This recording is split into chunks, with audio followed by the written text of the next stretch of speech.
Yay! There we are. Excellent. Hi, everybody. Hey there. Welcome back to the next session of City of Thorns. We're so glad that you could join us. Before we get started and rolling, I just wanted to take a moment to talk about some of our other great shows on Infinity Break, such as Sneeple at the Movies. It's from the nerds diligently waiting for the third Guy Ritchie Sherlock Holmes film. A film podcast for people who actually enjoy movies, where you can listen to Ezra Kane, Maddie Trumbo, and Helena Fisher Welsh, three casual critics who will put you through a tour of film through the lens of queer cinema, digital fandom, and growing up online in an era of media consumption. Stay tuned for critiques of film criticism, why you shouldn't make live-action movies out of animated classics, and plenty of award show hot takes. Sneeple at the Movies releases every other Thursday at infinitybreak.net/Sneeple, or wherever you get your podcasts. Sneeple! It is a ton of fun. I have almost caught up to all of the current episodes. I still have the last two to catch up to, and it is surprisingly entertaining how often Star Trek will just find its way into a conversation about a totally unrelated movie. That feels like my life. Yeah, it sounds like most of my casual conversations with people. And who customers. isn't talking about Star Trek at any given moment? Mm-hmm. If they're not, I don't want to know them. Mm-hmm. Losers, that's who. The Yeah. human brain naturally thinks about Star Trek every 2 minutes. Yeah, this is a fact. Yeah. Men only want one thing, and it's Star Trek. It's future socialism and space travel. It's luxurious gay space communism. That's my favorite kind. Also, coming up relatively soon is going to be Speak of the Devil. No good of themselves shall a listener hear. Speak of the devil and she shall appear. A live stream Dungeons and Dragons playthrough from a story with a story from the malicious mind of our very own Johnny Rinaldo. Our heroes aren't from around here. In fact, they're not even from this dimension. Warlock Dareth Fenyor, Blade Mage Vermal, Medic Dr. Eden Radford, and Ranger Tordek Frostbeard are transported from their home realities and forced into being the errand runners for a council of elusive devils with a hit list. Revolutions, conspiracy, secret contracts, free will, and a very happy-go-lucky boar are all in Speak of the Devil, starring Andrew Eakle, Terra Bosart, Ben Hamlin, and Christina Gray, and of course, your dungeon master, the aforementioned Johnny Rinaldo. It's available every other Sunday at 6 p.m. on twitch.tv/InfinityBreakGaming and rebroadcasts on Wednesdays for YouTube and wherever you get your podcasts. And saving Legends of Laia for last, there was an epic adventure episode just yesterday that yours truly had the pleasure of listening to, and you could too. It is seriously one of my favorite things for Sunday morning viewing, and by morning, I mean early afternoon, when I get up. So enter the world of Laia, a continent torn in half by a dark abyss filled with monsters. When the darkness begins to spill out of the gash in the earth, our heroes are tasked with maintaining the balance that holds this fractured world together. Meet Shavala, a bard with an enormous hat. Mithril, a warlock who has recently wagered too much on a lost bet. Mural, thank you. Reading this versus listening to it is a completely different process. Yep. And Weird. Hugo. I'm not saying his last name. Oui, ha, ha, baguette. Roughly. A swashbuckler treasure hunter, and Petros, a half-orc paladin cop who just got kicked off the force. Oh. Together, they will be the focus of the Legends of Laia and in charge of the fate of the continent, provided they do not kill each other on the way. Legends of Laia streams every Sunday opposite Speak of the Devil on around 1 o'clock in the afternoon, Pacific Standard Time, and is available on Fridays as podcast in all of the places you get podcasts at. In any event, all that being said, it is now time to rejoin our Shadowrunners where last they were.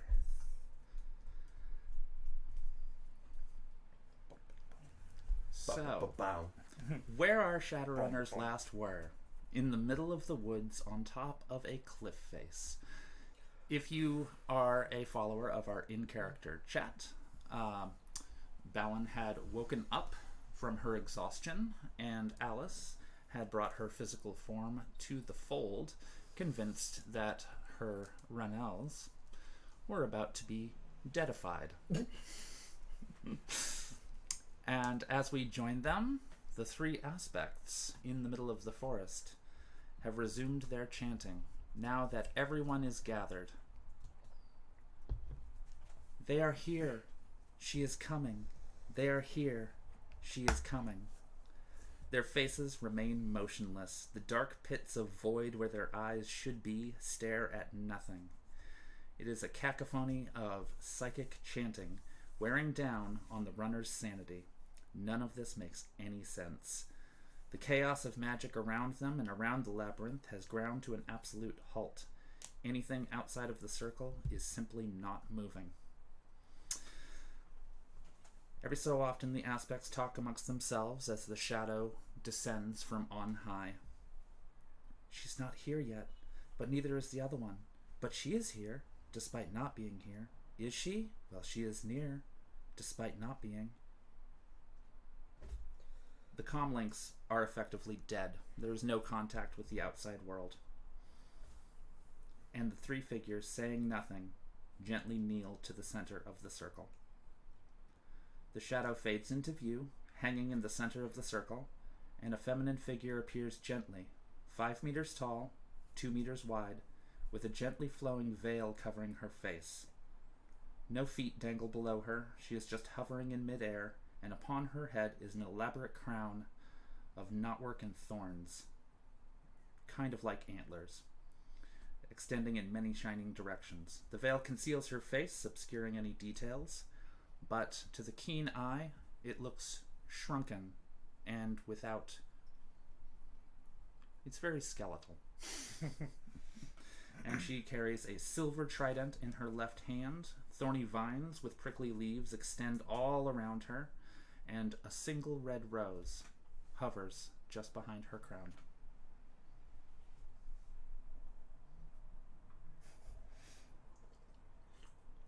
What are y'all doing? Titus is standing, like arms slack, revolver in hand, hammer pulled, but like not finger on the trigger, just like standing there like, alright. Alice's physical body is head to toe in full body armor that's been souped up to the nines. So the expression on her face is unlegible, but she's definitely staring upwards towards the descending entity with no sense of action. Geist is just gonna wave high. God, I love guys so I much. love guys so much. Okay. Well, the air crackles around them, and though the voice itself is not psychic, it does seem to be coming from all around you. It's coming from every direction. A quick question, Terra, about that. What's that? Yeah. Is that recordable on audio devices? If that audio device is on board your person. Gotcha. Yes. The time has arrived. And then the three aspects at the 9 o'clock, the 12 o'clock, and the 3 p.m. repeat her words twice in a chant and then go silent. What time is it? It said, what time is it? You can't quite tell what time it is because the sky has gone dark. Alright. Oh, dope. It was the middle of the afternoon, last y'all thought, when all of you arrived. Double dope. So the sky being black is relatively disconcerting. A little bit, yeah. Smidge. Mm-hmm. Like, you thought it was difficult to see light coming in through all of the trees beforehand. It's non-existent now.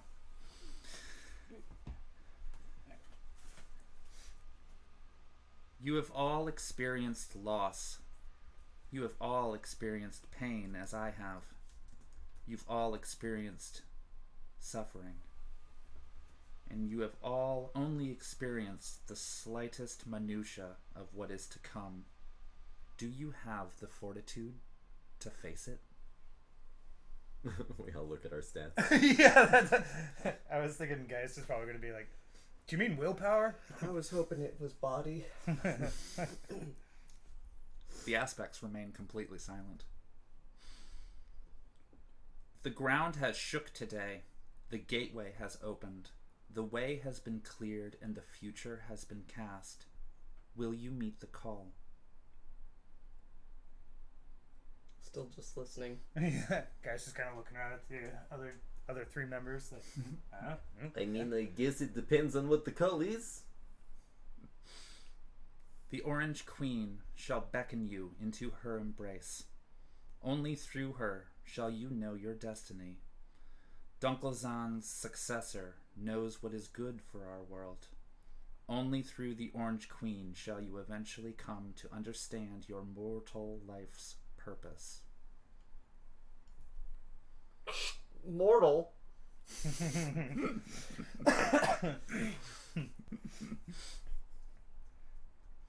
Miss Ballon looks up at the mention of the Orange Queen and gets a little nervous. I have no idea who that is. yeah. I've never Guys, do you know who that is? I've never met a queen. Can you do a matrix search? The Orange Queen is a member of the council. Remember, we painted a series of letters that said the Orange Queen will die. Oh, yeah. It seems like maybe we shouldn't have done that then. It was to throw people off our track. We didn't mean it. Yeah. Miss Ballon looks at the three of you quite irritated. And she's just like, shut the hell up. Ellis, you sound really weird today. We did not threaten the Orange Queen's life. We just said that she deserved it. And furthermore, I think we're in the presence of divinity. So shut up. Alright, Mrs. I'm preparing spells. So the giant entity of Veil and Vines continues. You do not know what you cannot know. Time will shed their secrets. You do not have long to go. Do so with honor to my land, and my aspects shall watch over you. And Miss Ballon, in a rare attitude of seeming submission, bows her head and says, I will do my best to honor you, Lady of the Land. Are you the one they call Mistress de Terra? Are you talking to the entity? Yeah. Yes. Sorry. Are you wearing like a helmet or Yeah, something? I'm there head to it is. toe, full body armor. As long as the microphone is catching you, I don't care. I think it's a nice atmosphere. I just didn't understand. The entity does not even acknowledge the question. Okay. That's right. So, the single red rose from behind her crown extends along a vine, unwrapping slowly from her body. And then the rose is presented to Alice. And it breaks off at the stem and gently falls. Alice characteristically has bad reflexes, not really noticing what's going on, and then It's falling very slowly. she panics and jostles a little, and Almost magically. oh, good. Feather fall. Rose fall. Rose fall. Mm-hmm. And she says to you, you, the union of two realms, the walker of two worlds and entwined fates, take this token of faith in your journeys. Thank you. Once Alice takes the rose, the woman turns sideways and begins to vanish from the plane of existence, gently fading from view. The three aspects stand up and begin to walk back in the directions they originally came from, psychically chanting, "We do honor to the land. We do honor to the land. We do honor to the land." The figure at the 9 o'clock and the 3 o'clock continue their journey, but the one at the 12 o'clock stops suddenly as the other two disappear into the woods. Turning slightly, the void of her eyes seem to stare through Geist. When she has his full attention, only Geist hears, "You will find her again, O Father of the Future, and when you do, she will save us all." The aspect then continues into the woods and disappears. Wait, I have a few questions. Ignores you. Damn it. I really wanted to know who their tailor was. Wooden pants! Yeah, I want me some wooden pants. Alright, well that seemed kind of useless for all the dramatic effect. I mean, Alice has got a rose. That's kind of useful. I mean, people get roses all the time, Geist. But not from divinity. Yes, what is this divinity, Balin? Subject to interpretation. The rose, however, is sparkling. It appears to be made of magic. A sparkling rose. So I'm not an expert on magic? I'm gonna look at it with astral perception. It's got a very, very powerfully dense aura around it. I don't know, I think it's some kind of magic bomb. I'm sure it is. I'm sure divinity just gave me a magic bomb. Miss Balin pipes up. In the shape of a rose, you know, like you do, like most bombs are. Have you guys never watched Sailor Moon? Fair point. I'm not really a big fan of the oldies. That's what I was thinking. It's like, Oh, classic. you know, Also- me with my anime habit, you know, I've binged it all at Oh yeah, Yeah, 32x exactly. speed. Exactly. No, it's just surprising that Titus has watched. Like, I mean- which version of No, we'll get to that later. You think they didn't have DVDs at the advanced tech cult? No, I'm sure there was I entertainment. think Winter Night definitely had like VHS. Now, Oh, shoot. The old American, like yeah, the first American Winter dub. Night, Yeah. the anti-technology cult, was totally into DVD copies of Sailor Moon. Yeah. Well, I mean, at this point, that's basic. Like, I feel like DVDs have made it into even Amish culture in 2078. Oh no, oh no, Amish culture is still the same, but it is surrounded by flying drones, so that is kind of annoying. All right, so what you doing? I guess I'm tucking the rose kind of onto my lapel somehow. Boom, this giant Your rose. armored Yeah, Chappelle. yeah, like armored lapel. Well, you know, like not actually my lapel, but like that area. Just because you're armored doesn't mean you can't look good. Yeah. I mean, I'm armored all the time and they look great. I imagine Geist is like, do we have Wi-Fi back yet? Are you still inside of the labyrinth? Yep. You do not have Wi-Fi. So what say y'all we GTFO? Yeah, I could really use a drink. Didn't you all come here for a reason? Oh, yeah. I mean, I'm pretty sure we more or less accomplished that. You're just leaving your girlfriend here? I mean, that's what we came here to do. Alright, I mean, I might say bye and get a hug in, but I'll meet you at the car. I'm gonna head back to the little cottage. Oh, okay. Alice, where are you going? Going to my car. Going to the car? Cool. As you get to the elevator, there are two monks waiting, and they bow to you and let you pass. I continue walking. Mm-hmm.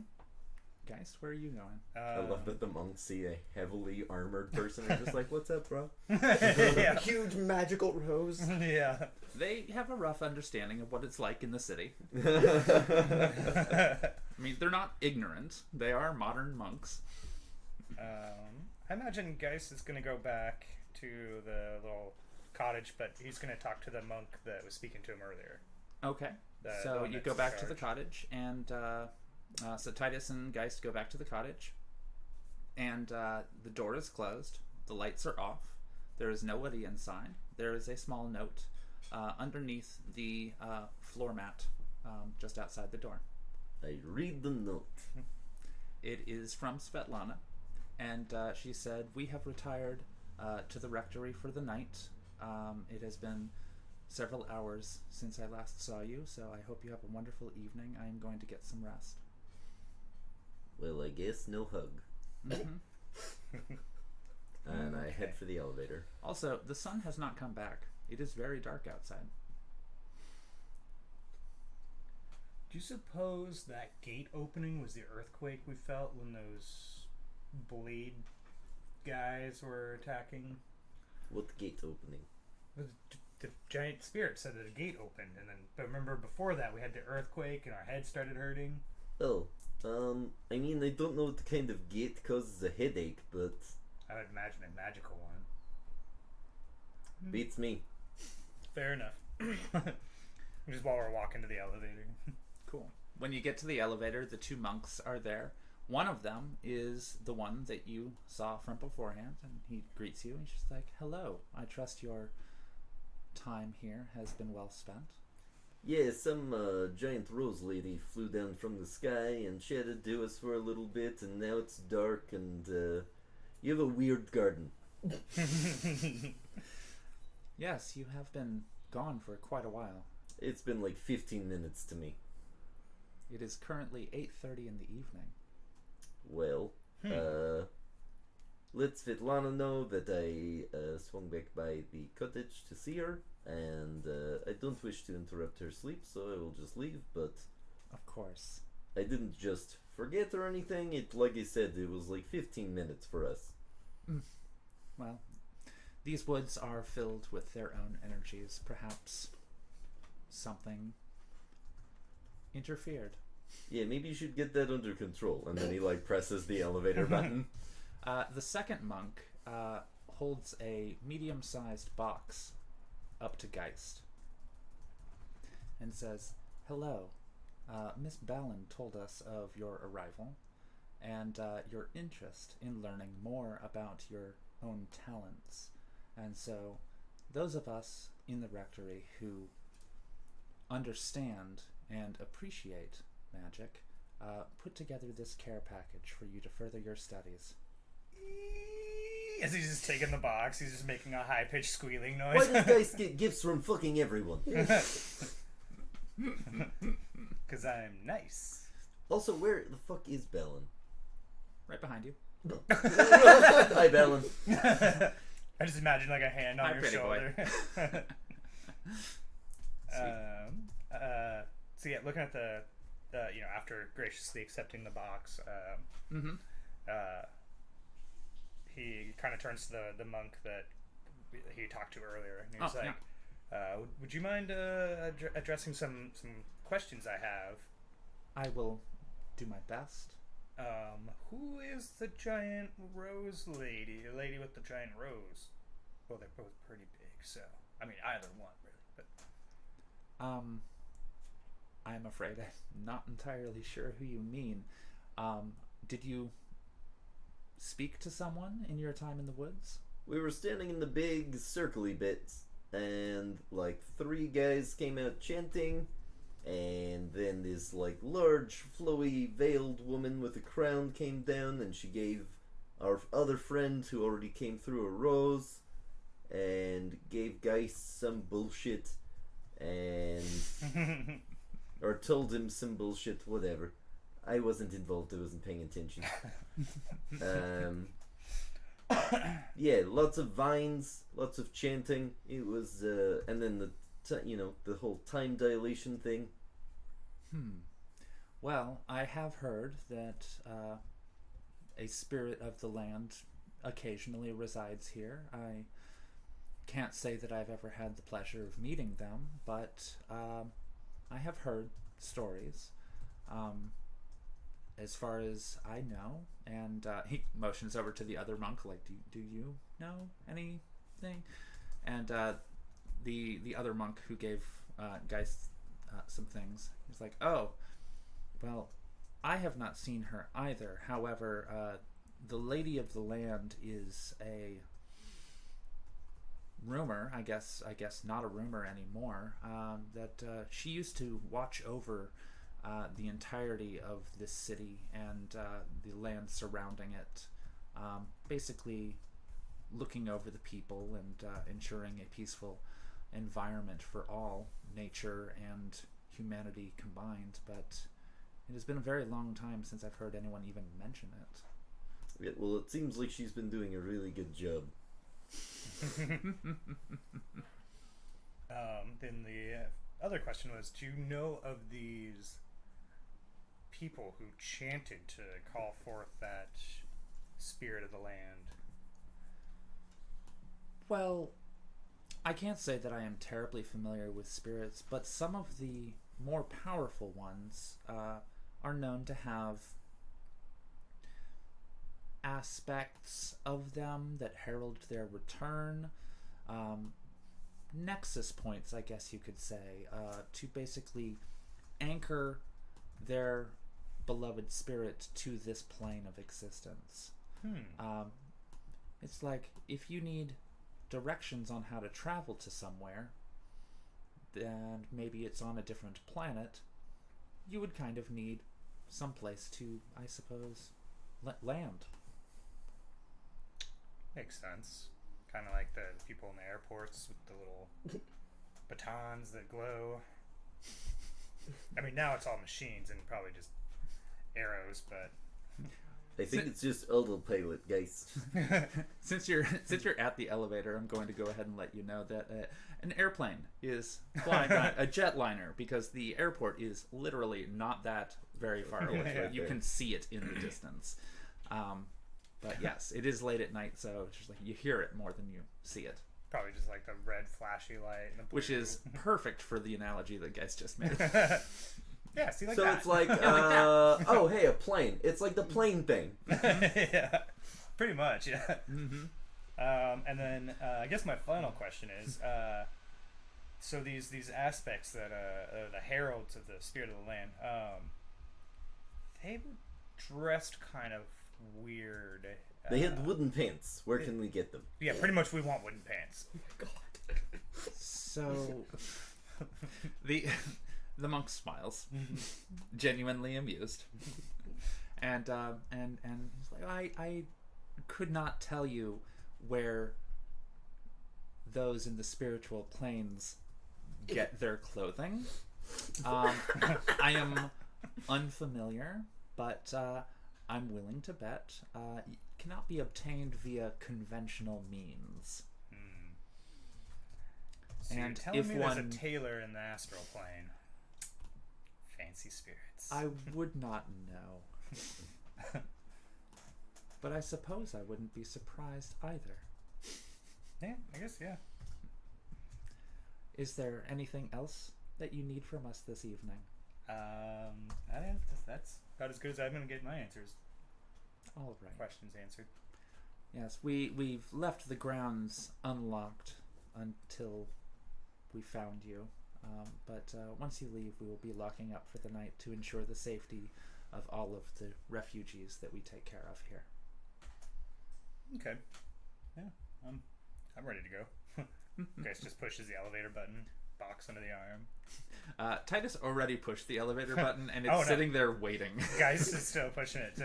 He's gonna push literally, it anyway. like at the whole time. As soon as they handed Geist a box, he just started like pressing it rapidly. Like, come on. Why is everyone giving Geist gifts? Nobody gives Titus anything. I've got a high five. Come you on a high five? Balin kind of smirks and like nudges her shoulder into Titus's, and just like, I give you shit. I'll give it back. I know. All right. Well, then the elevator takes you back down. And once you're at the bottom, what do you do? Well, while in the elevator, Geist starts tapping his toe and humming pretty much elevator music. And as you're trying to do that, the speaker clicks on in the elevator. There's a speaker? Yes, there is a speaker. Oh, fuck. And it says, the grotto was originally created back in the... And it just goes on a spiel about the original intentions of the place. Geist is going to pull out I his shoot phone. the speaker. That's not actually true. I don't do that. No. I could make us I all make not like here. finger guns at the speaker. Like, shut up. I could make us all not here for like 5 minutes. Mm-hmm. No, I completely forgot about the speaker when me and Johnny and Anthony went to the grotto last week. It just as I talked about when it was made. It has a speech when you go up the elevator, and it has a different speech when you go down the elevator. It was awful and I hated it. Also, I've been going to the grotto off and on for over 20 years now, and I swear to you, that entire thing in the elevator has not changed. It is the same recording. Oh. It is so tinny. It is so tinny. But, in any event, once you get down to the bottom floor, the grounds are empty. There's the occasional lights that lead back to the parking lot, and that's really about it. Okay. I very quickly head towards the parking lot because I am sick of this shit. Yeah. And It's just walking. you two, Doors are unlocked. casually. Yep. Are you in the driver's seat, Alice? Oh, yeah. Excellent. So when Balin skips up to the car, she's like, "Can I sit up front with you?" The door opens. Sweet. She sits down and immediately pops open the minibar. There's a minibar in this car and no one has told me? I didn't know you wanted to. Bellin, get pass into me it. some whiskey. She like flips through it. She's like, first off, Alice, is there whiskey? It's a decently stocked minibar. Well, I mean, like, maybe Alice has specialities in this thing. And so, like, maybe certain types aren't available. That's fair. It would probably be an Irish whiskey. Okay. An Irish whiskey. Perfect. Yep. A nice vodka and, let's say, a rum. A clear rum. Cool. So, Balin holds up the rum back to Titus and is just like, "I hate this shit. You want it?" Whiskey. Fine. I But can see the label. It's right there. fine, but save me some. Guy's Well, like, I I'll assume take the rum. minibar has glasses. Let's fucking split it. Just pour some in a glass. You pour some in your glass. That's how bars work. Yeah. I know that you know this. You work at one. I work at one. We are gonna be at the bar in 10 minutes. But I want a whiskey now. This has been a terrible day. I'm the car emotionally distraught. Starts going. Almost speeding. Excellent. So you're on your way back to the bar, and Balin and Titus are Sipping Irish. squabbling over alcohol consumption, but ultimately helping each other get a little bit sauced. Excellent. Okay. All right. Anything gonna happen while y'all head to the bar? Conversation? I Idle certainly chit hope chat? not. Have we reconnected to the Matrix? Oh, yeah. Yeah, as soon as you got out of the elevator, Matrix Oh. accessibility right the hell back on. Nice. De la Ra. I mean, honestly, you had Matrix access when you left the labyrinth, Ugh. and the swirl of chaotic energies was right back where it was supposed to be. So much better. Mm-hmm. I hate the quiet. But yeah, you have Matrix accessibility once again. It is currently 8:45 p.m. While we're while Geist is writing, he would like to start kind of delving into the Matrix to look for any references to this spirit of the land or the aspects and wooden pants. Is that actually what your Matrix search is going to be? Like those three things together, or No, separately? separately, but in that order: the spirit of the land, the aspects, and then where can I find wooden pants? Okay, score. So, Spirit of the Land, I'm going to assume that you had the foresight to specify this region. Yes. Yes. And it pulls up several articles, all of which seem to come from different faiths around the area, mostly dealing with the original traditions of native tribes. Okay. And only a handful of mentions of reverence for a city-based land spirit. by the name of Portlandia.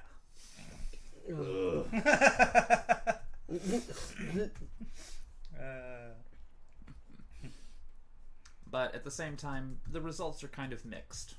Like, some attribute it with nature and trees and forested areas. Other attribute it to the fact that it's a port city, and so therefore it must be water-based and ocean-centric, like in the style of Neptune. But, so there's a bunch of mixed results, and nobody on the Matrix can really agree on some sort of definitive historic representation. It's just, it's just children's stories. It doesn't really matter. There's even truths to old wives' tales. Well, it's true, but I mean, like, your results on the internet. Oh, yeah. It's just like pretty much nobody really agrees, and you're not really it's a dead end. Oh yeah. No, I mean he's just reading it because even though it's tales for children, he's like, oh yeah, there could be truth of. Well, it's not really tales for children. It's like cultural tales, but it's just like most people in the modern day are just like, that's probably not even a thing. Yeah. Even though spirits totally the hell exist, I know, and everybody flipping knows it. Yeah. But the most people talking on the internet, like, it's just like, you don't go to Reddit looking for spiritual advice. I mean, I probably do. I mean, I would, but at the same time, I don't find much except for people talking over each other in the styles of modern fundamentalism. So it's just like, that's not very helpful. Yeah. I'll send Geist a Vocaloid message, noticing that Geist's doing a search on this sort of thing. Oldest spirit known in this area is Mesedia Teshar, and I think that might have more leads if you're looking for older myths about overwatching spirits of nature. Yeah. I guess he just responds with kind of yes, come this way. Come this way about 4 or 5 inches. Oh, cool. I was like, what? What's happening? Being summoned, or am I just being told to move? No, you're being told to move. It's all good. Yeah, anyway, let's get back to story. But yeah, story time. It's an old Wasco legend. The people who lived here before it was settled by the colonizers in the 1800s, I want to say. Okay. What was the name? It's Mesedia Teshar in the Elven language, but Daughter of the Chief in English.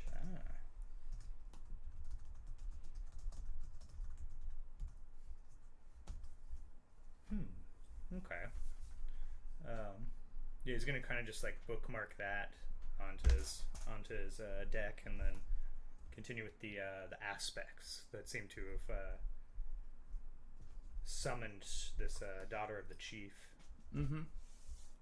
So the your results on aspects only pull up generalities. Just like, and considering your search terms, you're looking for a particular aspect of a particular spirit. Yeah. And so what you're pulling up is essentially like, many spirits have many aspects, and da da da da da. And it's mostly just like generalized. Okay, this is a bunch of information that this is for the general audience, not the specific people who are looking for deeper information. To somebody they've actually met. Exactly. And then your search results for wooden pants pops up. Yes. And your search results are pretty much just like, our wonderful artisanal pants are made out of the most amazing blah blah blah blah blah. It's a bunch of hipster BS. Oh. It's not that terribly great, but you can buy some. And you found a few pairs of pants. There's just one anyway. And you find a few pairs that resemble approximately what you saw, but they offer no sort of magical imbuement. They offer no sort of armor or defense. They're just pants that look like they are made out of wood. They're not even actually made out of wood, although there appears to be some sort of faux lichen that has been attached to it as a accent. Quickly perusing through the reviews, are they comfy? They're exceptionally comfortable, and you too can have some at the low cost of these artisanal pants for 250 new yen each. I hate that. Yep. I'm gonna take a screenshot and send it to Titus. There's a couple of photos of like somebody who obviously imagines themselves a flower child. Yeah. 100 years too late. And I'm gonna go ahead and say that their name is probably something relatively offensive, like Daisy. Oh, it's far less offensive than I was imagining. It's offensive to my ears. Yeah, I mean, like, it hits upon my cynical tendencies. I expected something like Daisy, Star Child huh? or... No, Moonchild. Yeah. It's like, okay, you better actually be a member of a organization that worships the moon, or we're gonna have issues. Otherwise, Geist is coming to your place. You're no moon child. Do you worship the moon? How very dare you? How dare you call yourself that? You must. All right. I want to see you worship the moon right now. Cool. So when the runners get to the stump, it's about 9 p.m. And it is very lively. There is a party going on inside. And they appear to be open. Considering the bloodbath of that morning. Oh, yeah, that's true. Yeah, definitely gonna shoot Rhonda a message. I just get out of the car with the glass God. Nice. and stroll in. Awesome. I also shoot Rhonda a message that I'd like that glass back. Just that Titus has one of my glasses, and I okay. He's done with it. And you're gonna get a text back that's essentially like, "Oh, hey, welcome back. What the hell are you talking about?" And then Titus enters, and she's like, "Oh, What are you talking about? Oh, Oh, that. oh, Titus. oh, Titus." I think like when Titus enters, he like makes a big thing of it. And it's just like, "Hello, everybody! The party has arrived." Yeah, there's already like 35 people, all having a damn good time. Maybe 12 of them notice you enter, and they're like, "Oh, apparently the party has finally arrived." And then they get back to their original social engagements. Yeah, Geist is gonna walk in.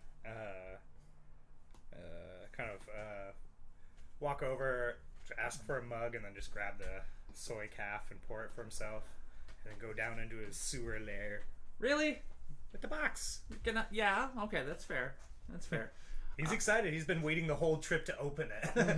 There is a party going on in the main floor, but you were excited about your hobby. I can appreciate this. I mean, me as a person, I would have opened the box in the car. Oh, yeah, you probably already did. But Geist is like, no, I'm going to wait until I'm in my lodge. That way I have my surprise for me. But then also, if anything goes wrong, it's much easier to conceal it in the lodge than in a car that's traveling. That's fair, but anyway. Alice, are you going to enter? I mean, I'm in full body armor. That's true. So, it is a runner's hangout. That's true. I'll try and throw like a bit of cloth over, or oh, you know what? I'll take off the helmet. There you go. And put it over the rose, and take that upstairs to my room. Okay, very well. And then I'll come back down in garb, in social. In presentable. Yes. In socially presentable. In socialite clothing. And I'll come down and order a sparkling water, and my body will kind of chill at the bar while my trio sort of mingles. Mingles? Yep. Excellent. Balin has also gone back inside, and she kind of runs over to Rhonda and just waits while Rhonda's like helping with drinks. Mortimer's behind there as well, occasionally jumping off to the kitchen. Rhonda's looking a little weathered, but in better spirits than earlier in the day, and basically is just like, okay, yeah, no, it's good to be around people. So when Balin finally sees an opening in a moment, she kind of just rips a cleaning rag out of Rhonda's hands and just gives her a big hug. And she's like, "I'm sorry, sweetie. I know you've had a hell of a day, but it's time." And she's going to call upon us soon. And Rhonda welcomes the embrace and but becomes a little crestfallen as Balin whispers it, and she's like, "Well, that was inevitable, I suppose. Didn't think today would be the day, but it seems appropriate, like in hindsight." Wait, who's gonna call on what? I too am curious about your prior knowledge to this engagement. And Balin kind of looks over at both of you. Shh. Hey, fuck off. Parents are talking. I'm with Titus on this one. We have a right to know since we're involved. And you will, when we're not surrounded by strangers. Why are all the strangers here? Because you throw a party after traumatic events. Brings people together. That is a very good point. Okay, I'm not with Titus anymore, but that was predictable. Honestly, I was really Short-lived. shocked at the very short period of time that you were. I was also. I go back to me. I just go back to mingling. Rhonda like kind of perks up a little bit. It's like, plus y'all were gone for about 9 hours. If it makes you feel any better, to us it felt like 20 minutes. I'm gonna want that story later. Balin's like, I'll give it to you. I bet you will. She meant that every way you can interpret it. Yeah. Oh no. Oh, yes. Excellent. So Sasha's on the Tridio stage, and she starts belting her own rendition of "Hey, hey, Oh hey, my god. No. what's going on?" And the crowd is absolutely loving Dude, it. total eclipse of the heart.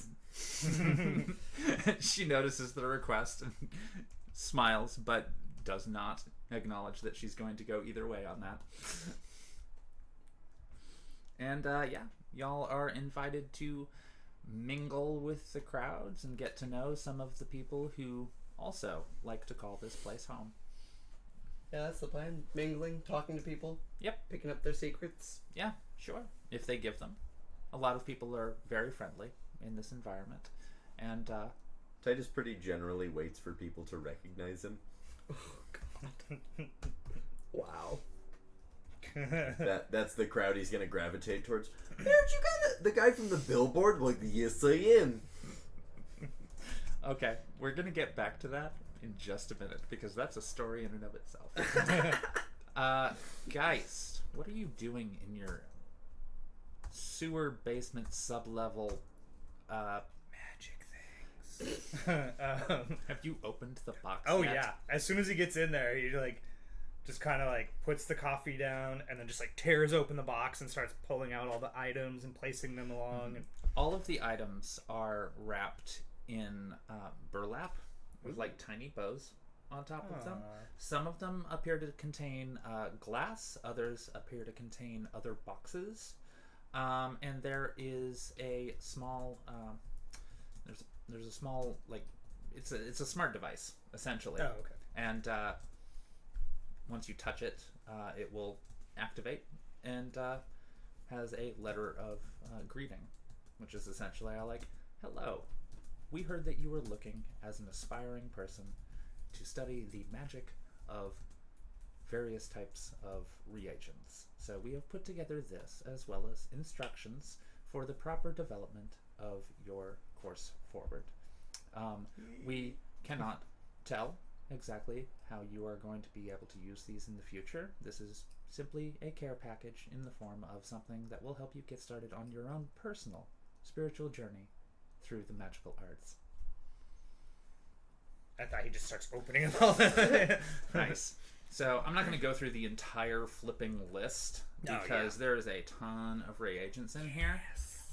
But you should be able to. It's at the very least it's enough, and the smart device has instructions for a variety of uses of these variety of reagents, so that you could develop any number of things that you might be interested in applying them towards. Cool. And yeah. So, are you going to start doing that? Or are you going to go upstairs? Because I was going to say, otherwise you're not going to have much to do for 20 minutes. Yeah. No, he's going to kind of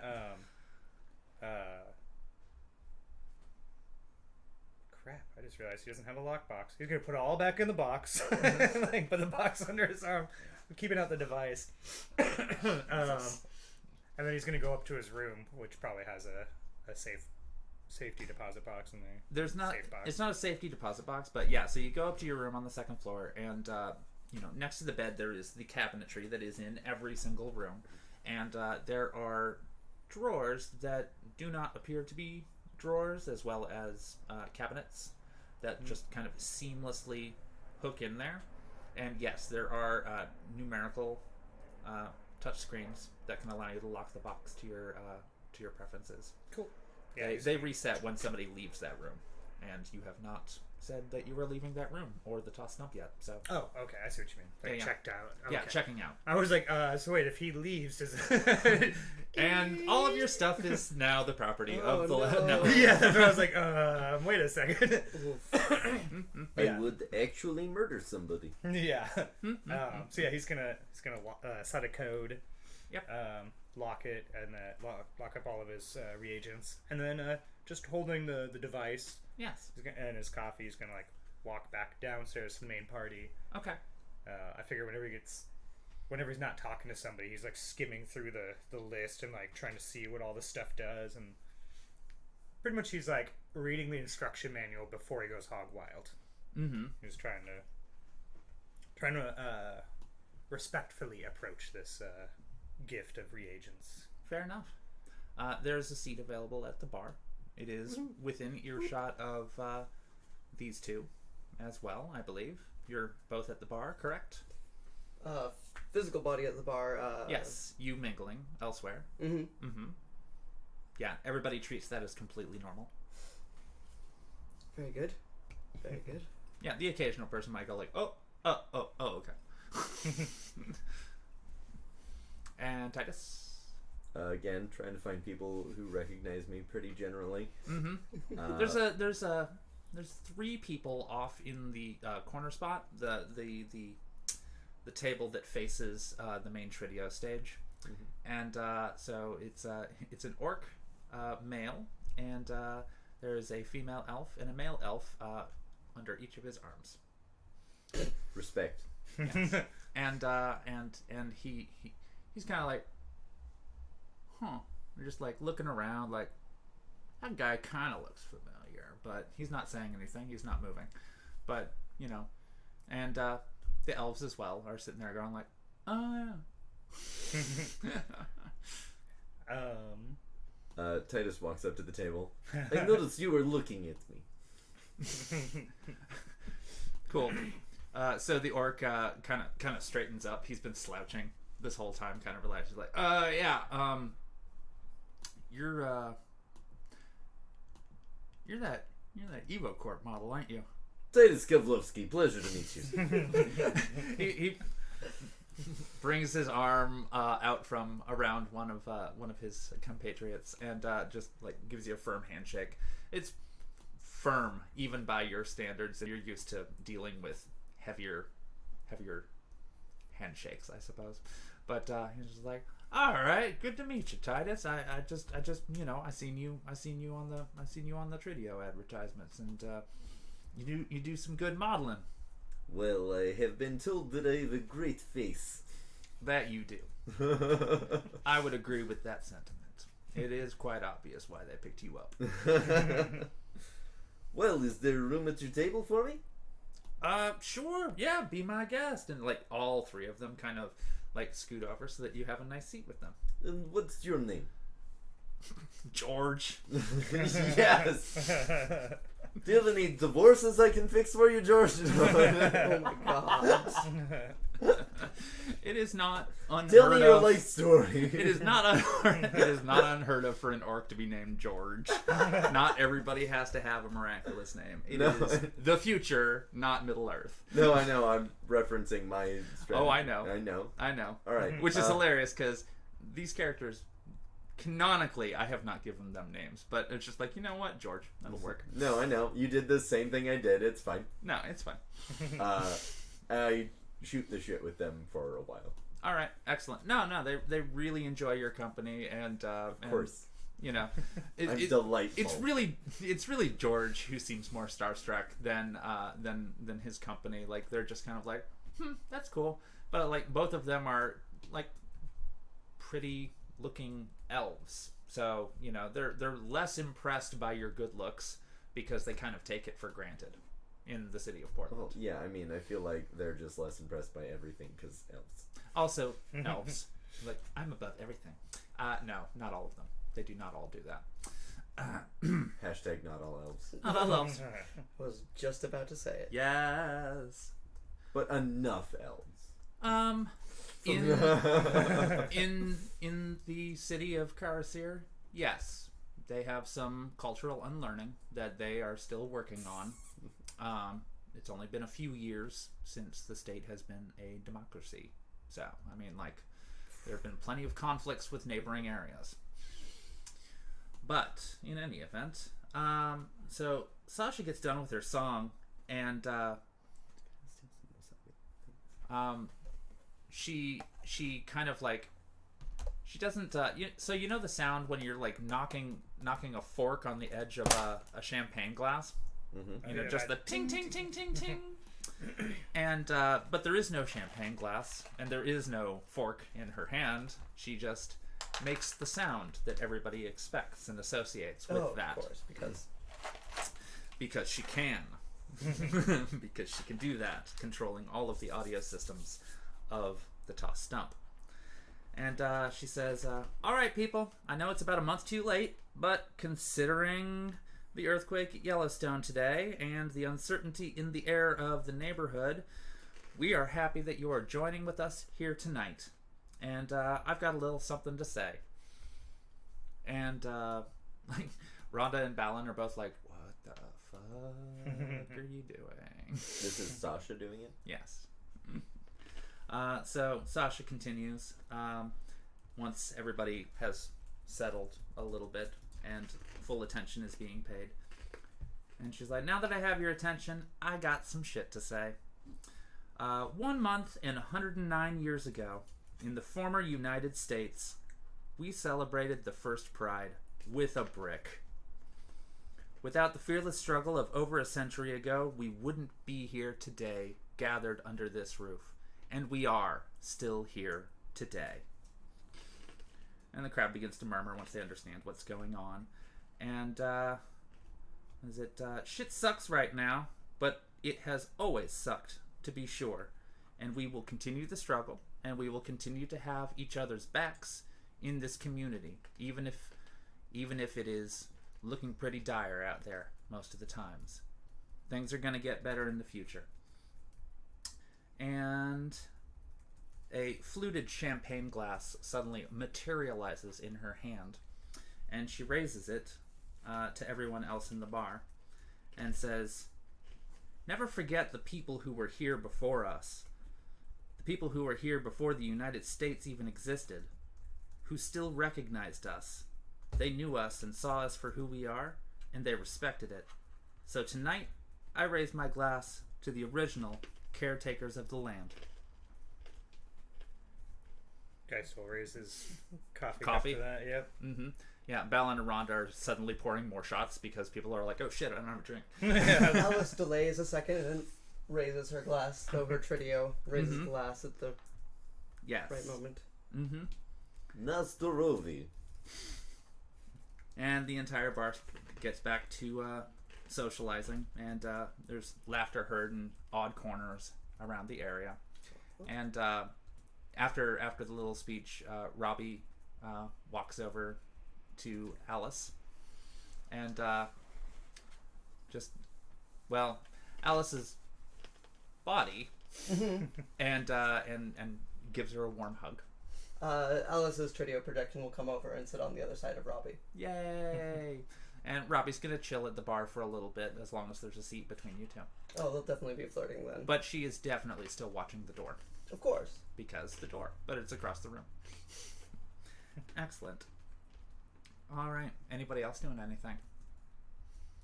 Just, yeah, every once in a while, pulling out the device, kind of as he looks around and everyone's talking to everyone else, he's just like, Alright. reading it. Titus continues just like heavily flirting with the three of them, trying to get in on whatever's going on there. Nice. Yeah, they have given no indication of invitation, but they do appreciate your charming self. All right. So there's a flashing of light outside of the window of the front of the bar, and Robbie just kind of whispers, "Excuse me a second," and walks over to the front door and takes a peek outside, and kind of stands up straight, and then whispers something to somebody who is on the outside, and goes back up to the bar after closing the door, and goes directly to Rhonda and Balin and says, the fucking cops are outside and they want to talk to whoever's in charge.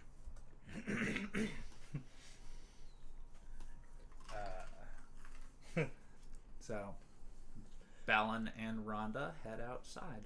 Is anyone currently tending the bar? Mortimer takes over immediately. Alice leans over the trio Alice. Can I get a brick? And Mortimer's just like thinking around, like, when was the last time I saw a brick? And kind of shrugs like he doesn't have a brick. A shot glass will do. Guy stands up and just hands the stool that he was sitting on. Pick one up in each hand. Go helicopter mode. It's a little big. I need something smaller for my frame. Downs his coffee and sets the mug down.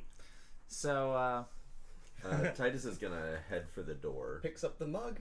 just to kind of watch everything. Follows Titus. so Lightly tossing. you get a mug.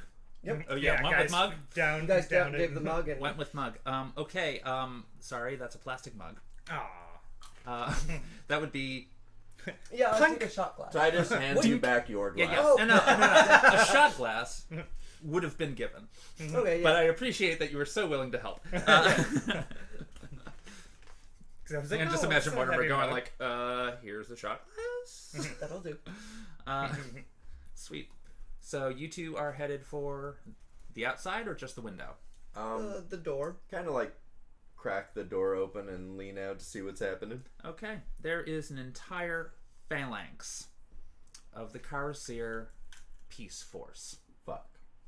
outside. There are two very, very heavy drones in a holding pattern, just sort of going in a circle in the air above them. But Double fuck. there are easily 30 to 40 police officers out there. Literally gonna trio up and walk on up to the officers as they're talking and ask them in a loud and clear vocaloid, what seems to be the problem, officers? Alright. Okay. Meanwhile, guy's just like, hey, Mortimer, can I get more coffee? Well, and so basically, there's a very large and wide cyber augmented elf in the front, just kind of like cracking the knuckles that don't really exist the same way, but just like kind of like, okay, making sure this is nice and loose. Is he making the noise with his mouth? She is not. She has a wavy kind of purple mohawk, which is somewhat unconventional for the police force, but also it's the future. Fuck it. And so when Alice struts over, she answers, well, word on the street is that y'all had a bit of an incident today. I don't suppose you have anything to say on that subject? Currently we're celebrating Pride. Pretty weird that y'all show up then. Are you here to honor the tradition?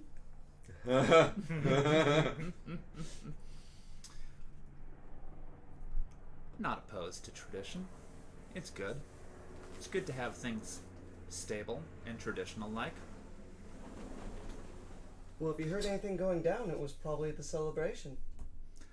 Well, I can appreciate that might be your perspective, but we're more interested in things that have been happening in the community of late. Or you talking about the fire ants? Titus interrupts. Nice. Because it would have been nice if you guys showed up like a few days ago for that. It was very traumatic for me. I don't know if you know this, but I'm a celebrity. Oh, the police don't usually show up down here in the Barrens unless there's a gay event going on that they want to shut down. Oh, and I mean, who's gonna show up if we get robbed and then just tell us that we should have done something differently and not do anything about it? I don't even think they'd give us that courtesy here. If you're quite finished. We have... I mean, I could go on. I'm Naturally. sure you could. We have been tracking a rogue racer gang through this area. They were last seen roughly in this neighborhood. Do you have any information that would help us track them down? I don't know, Titus. Do you feel like helping the police today? I don't know, I don't feel like they've ever really helped me, and so it seems like that would be an unbalanced transaction. Sounds like you're having trouble with your job. I can work as a counselor if you'd like. My advisory charges are rather reasonable for a person of my skills. Mine are quite steep. You might find ours are similar. She just rolls her eyes. Are either of you the owner of this establishment? Titus, do you own this establishment? You know, sometimes. Sometimes, yes. Depends on the day. Either of us could be the owner of this establishment. Rhonda steps forward. It seems like you're not paying us very much to give you all of this information that you're She asking kind of for. parts both of you out of the way. Although Balin is totally going to walk up to both of you, yes, and do that. She's like, oh, fist bump, fuck yes, that was so good. All right. So the officer chuckles as Rhonda steps forward and she says, I'm the owner. What do you want? And the officer's just like, what do you have to say about the gang violence in this area lately? And she's like, nothing. They leave us be, we leave them be. What I have to say is you should do more about it. It's not always my jurisdiction. I have to take care of things in the city. Prioritize. Oh, so you don't take care of the gang violence and then you show up in force to ask us about it. It seems like you're very bad at your job. Now you're giving them advice for free, Titus. Oh shit, that'll be 300 million. That's a very generous offer. Well, You're it was unsolicited, so I guess I gave them a discount. 12 of the officers cock their shotguns. And the police lieutenant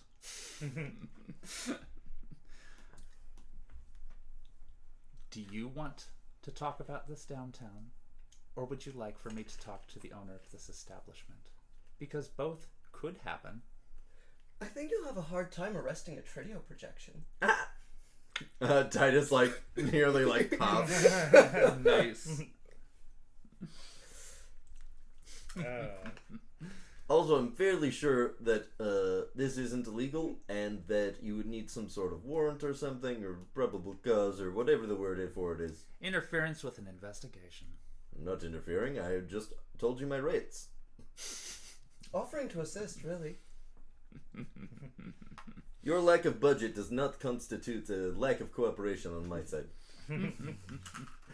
I'm incredibly cooperative.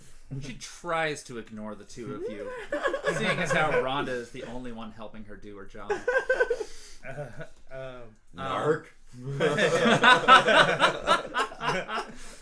That is very out of character. Let her do something. Let her do something. I love talking shit about the cops, but also... Yeah. I'll let you keep going. So, anyway.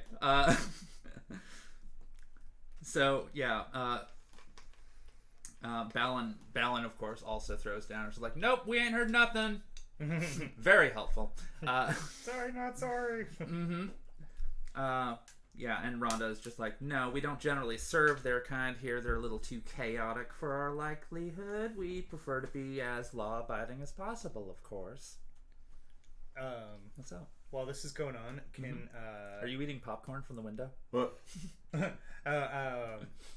Can Geist try to get in and see the information that the cops are following? Like hack into their computers? Because he's at the bar. You're at the bar. And, well, that depends. Is Alice letting you hear everything that's happening outside? Oh, hell yeah. Alice is always sharing her There you information. go. It was Because more of the fact Alice that understands that information desires to be free.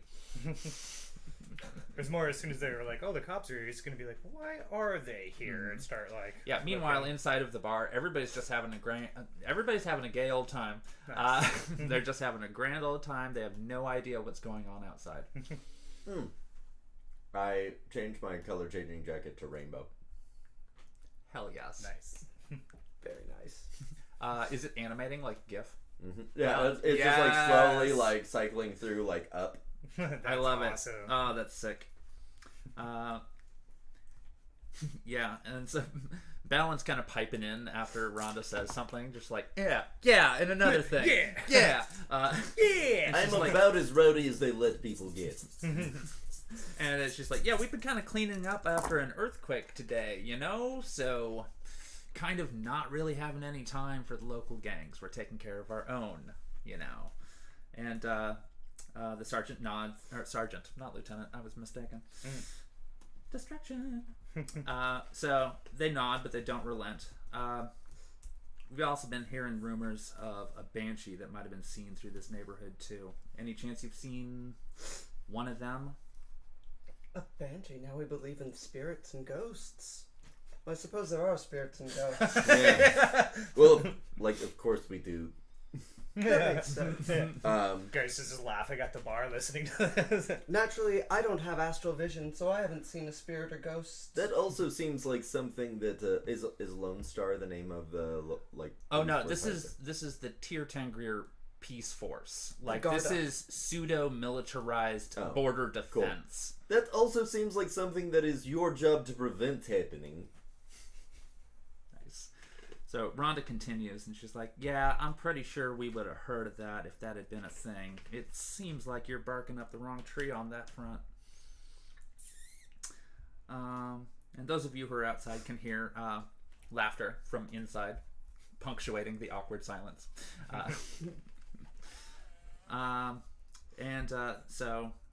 So the sergeant is not terribly impressed with the answers that she's getting, but she kind of backs up a little bit and she's like, "Look, we don't want to disrupt your night any more than we already have. It sounds quite joyful in there, but we need an official statement from a community member from this neighborhood.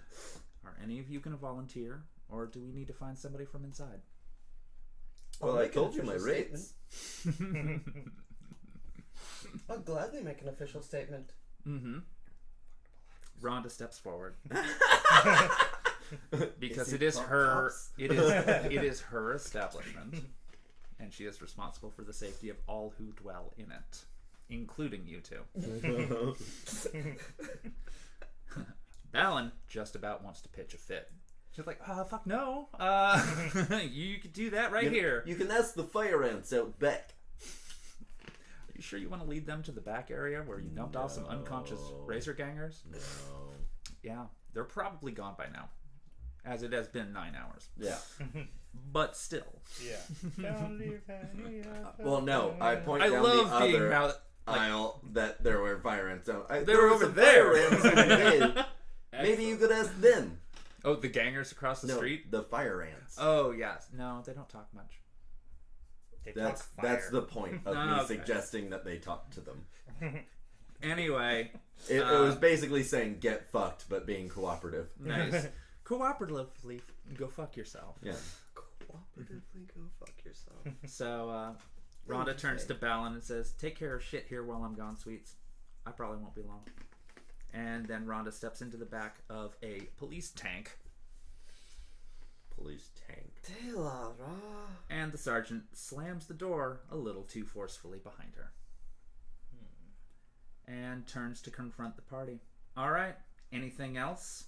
And the Peace Force officers all cock their rifles and shotguns, just in case there's anything else. I'll send you my invoice. I'd offer you a drink, but you're on duty. She nods, appreciative of the concept. All right. Well, it sounds like y'all are having a real good time inside. I suggest you join them. And both of the heavy arm drones stop their holding pattern and then just focus on the front door as the police get into their variety of vehicles and leave. You can take your drones with you. The drones say nothing. Leave them. The drones have registered your formal protest. Yeah, same rude gesture. As you flip off the drones, they're like, protest noted. Note it. All right, and there's a party going on inside. I walk back inside. Guy's just doing the worm on the floor. I was gonna say something. Like, Titus was about to say something and notices Geist doing the worm and is just like, all right then. Gets up. That's how it's done. All right. Goes back to the bar. Oh, fantastic. I'm just like saying this to random strangers. And that's how you do the worm. Yeah. And that's that old school technique called the worm. You're welcome. You're welcome. Nobody asked me to do it. Nobody asked. Well, they still seem to appreciate it. They're like, all right, so that's how people danced. Back in the 1980s and 90s and current. And today, because I just did it. Yep. You're welcome, new generation. And that's just your blast from the past. Self high five. Oh, yes, the self high five. Perfect. Wow. Not awkward at all. Nope. All right. Score. So, Balin and Robbie and Sasha all huddle up at the bar near Mortimer and just kind of watch. Just people watch until the crowd begins to clear out for the evening. It takes another hour or so. So, if y'all care to idle chit-chat amongst a party, if not, we can just move it forward. Are the drones still outside, or did they leave when the police got all packed? Once the cops were a few blocks away, good. They flew off. Damn, I wanted one of those drones. You want a police drone? Well, I mean, You want a military police drone? I want a military drone. I want one. I can paint it a different color. But also, you're going to have to fiddle with it so that it's not trackable. Oh yeah. Which means having a plan for disabling it. Yeah. I mean, I can do that. But also... Well, disable. Yeah. Stick and shocks. But also, I'm more interested in them not having it than I am Geist having it. Yeah, they've got plenty. I mean, they have plenty. They are the border patrol for all of Tier Tangrir. But they're also a private enterprise and therefore, would have to buy a new one. Yes, but they get their funding from the Council of Princes. Fuck authority. Yeah. That was just going to be a nice gift to Balin and Rhonda. Yeah. Just let it hover above the bar. Yes! Halt, intruder. You must pay your bar tab before you leave. I already paid my bar tab. Yeah. You have 10 seconds to comply. I paid all of their bar tabs too! 9. Nice. Well, Very RoboCop. Yeah. No, I don't think Rhonda and Balin would really appreciate that gift. They would probably have to reprogram the shit out of it. Oh, I meant once it was all done. Oh, yeah. To be like, oh, here's a security drone that's just Actually, gonna go they would around probably property. give that to William to fiddle with. Yep. True. They probably would do that. Either that or Sasha. And she has a Probably physical body. William and Sasha. Yeah. Because that would be a William power does couple. not have very much in the way of social etiquette. Very true. He's just like, what? You're all annoying. All of you Leave are my- annoying. leave my beer alone. Our previous simulation was what would happen if we just gave it to William. Yeah. Right. So, all of the customers eventually leave, and the triad of folks makes a last hey Titus, it was great to meet you. Of course, you're my favorite fans. Yay! And it was wonderful. And are we going to see any more new shots out of you in the near future? Well, I'm contractually obligated not to tell you, but wink. Oh, and a couple of them giggle, but they go off into the night. He gives virtual signatures.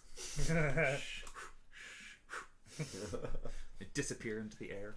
Perfect. Oh, they're just on post-it notes. Should we break? We're about to. Oh, cool. Yeah. So everybody leaves happily. The place is closed for the night. And Balin gives a silent nod to Robbie after the last guest leave. Lock up. And Robbie does so immediately. Even putting the heavier locks into effect. And Balin nods over to Sasha, who nods in return and does a shimmer in place as the lights fluctuate around her, and says, "Security grid up at peak efficiency." And Balin nods and then sits in the center of the floor and begins a muttering chant. And her eyes glow greenish black, and her aura extends outside of her from all directions until a dense mana shield surrounds the entire building. Mana shield. There, secure for the night. Now, to business. And we're gonna take a break. Nah, break that. So we shall return. For those of you who are listening to us live, we will return in approximately 10 to 15 minutes so that we can take care of the basic necessities. Those of you who are listening in podcast land, I have already edited this part out so that you don't hear it. And we will be back in approximately 15 minutes for the next portion of City of Thorns.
And we have returned.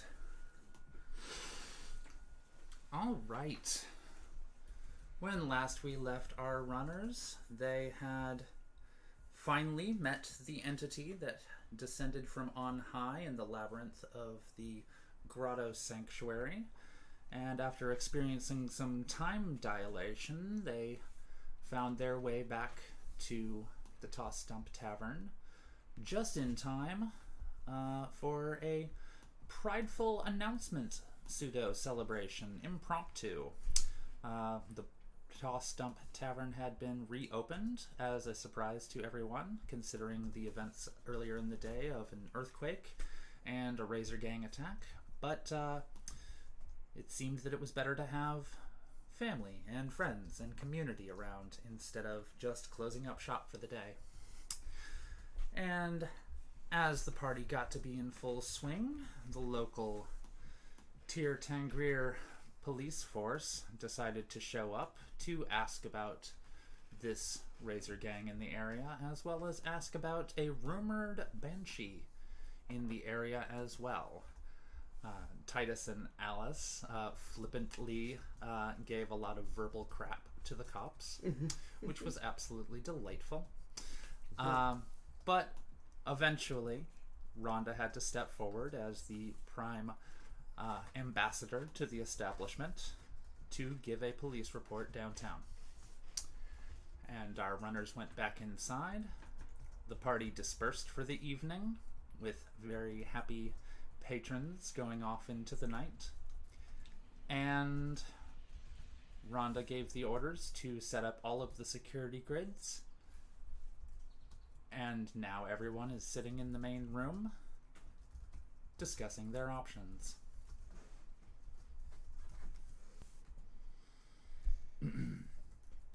So at the moment, Sasha and William are looking around the Matrix for where Rhonda's location will eventually be once she reaches a precinct house of some sort. And Miss Ballin is remaining silent, scowling off into empty space while holding a glass of whiskey and not drinking it. I'm gonna try and soft talk Ballin out of her bad mood. Distract her, as it were. Literally, as soon as you start talking, Titus does like a big cheers in Russian. Zahazashu Itawan Doma to the hostess. To the hostess. To the hostess. Ballin? You Yeah. seem distraught. Yeah. Care to share your thoughts with the class?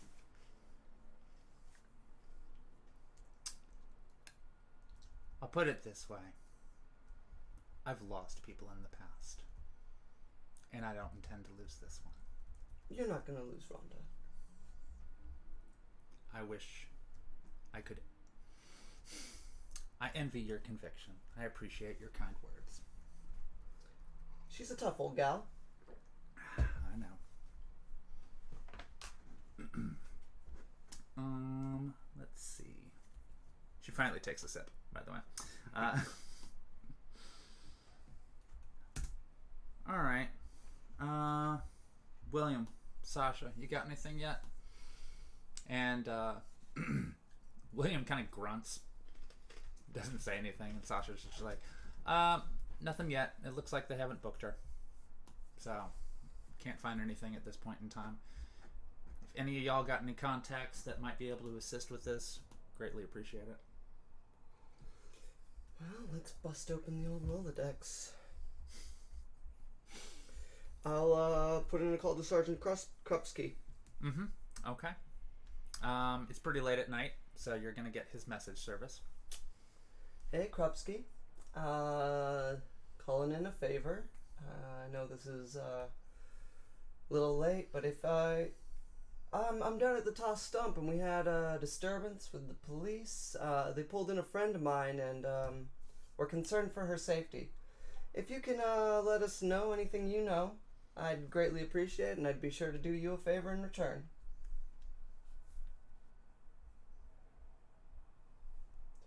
Did what I could. Yeah, that's fair.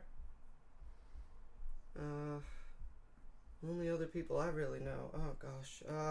Diamond Jack isn't going to be of much help here more than Krupski.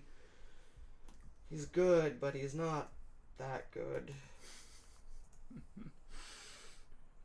He works in the black market. Mm-hmm. Anyone else have any contacts? Nope.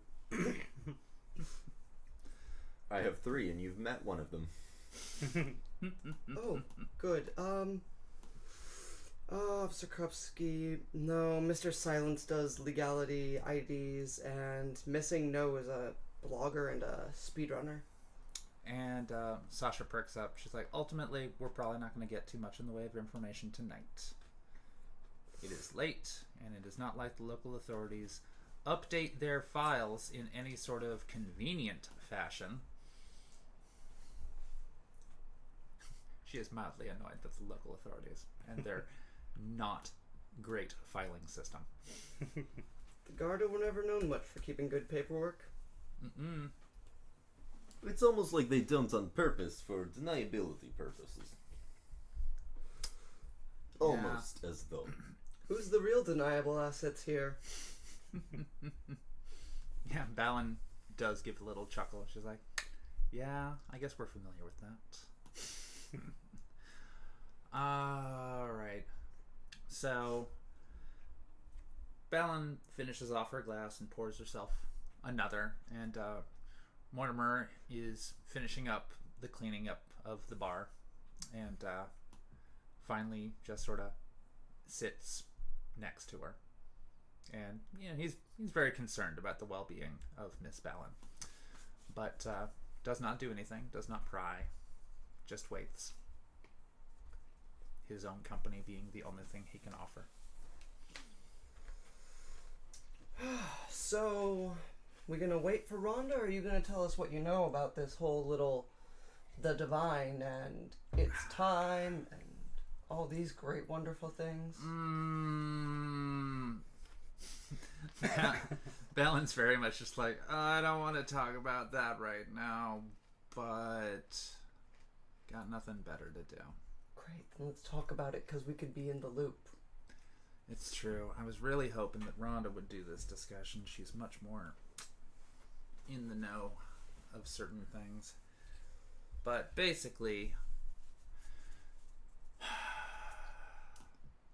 there are a lot of factions in Tir Tangrir. Ever since the local council switched over to a more democratic ruling, things have been a little bit more relaxed. There's less people on the council who overtly try to exert control over the populace. It's a little bit nicer in some ways. Those people are still on the council. They just don't have as much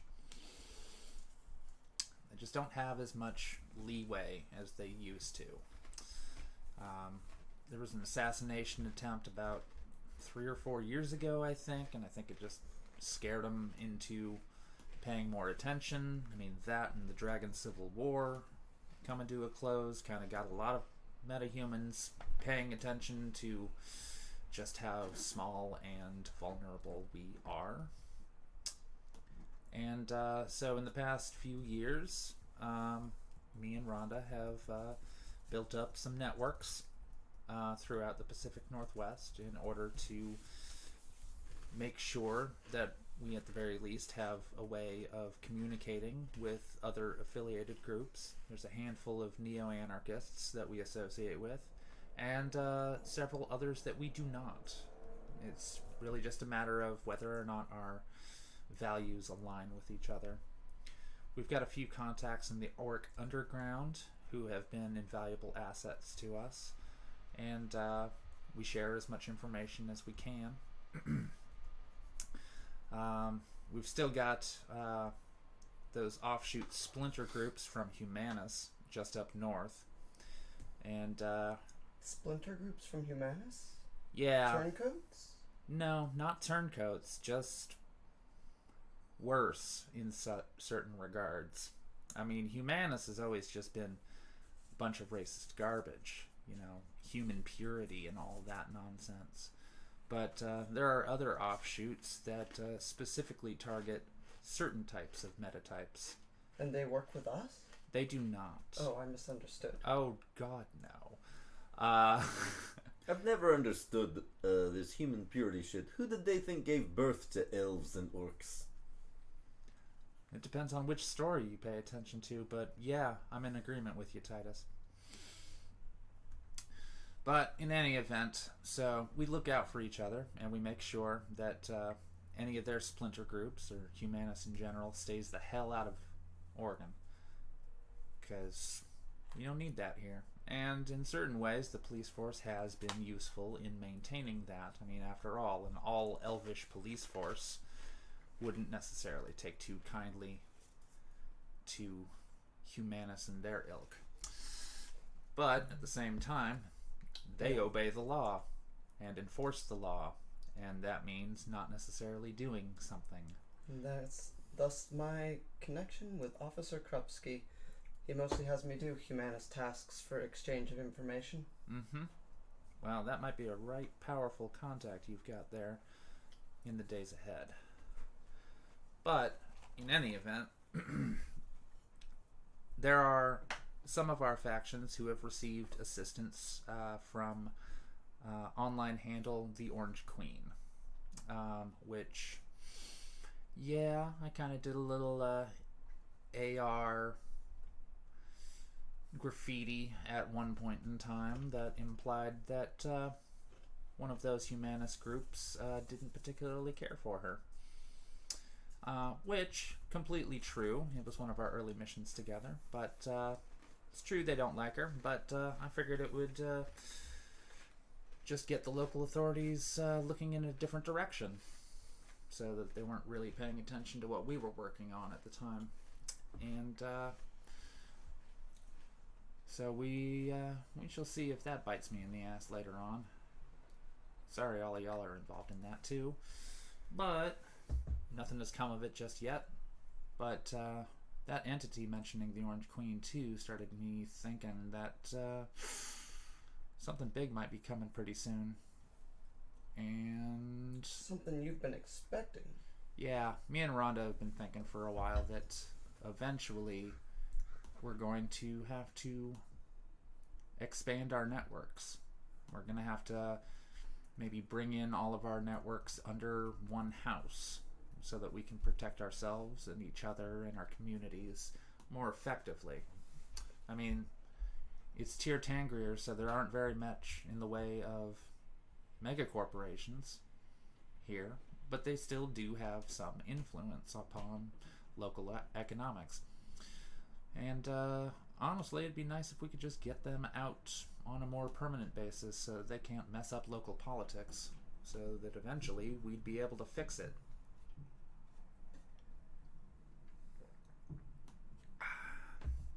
That's a lofty goal, and I appreciate it, but you really think that you can get the corporations out? No, but with any luck, we can minimize their impact upon our local Portland area. That's it. Path of least harm stands to reason. Hope big, accept what you can get. Any particular plans beyond expanding the network? People gotta take care of each other. I mean, ultimately, the Great Dragon Civil War showed us that even the dragons were split over whether or not metahumans deserve to live on the surface at all.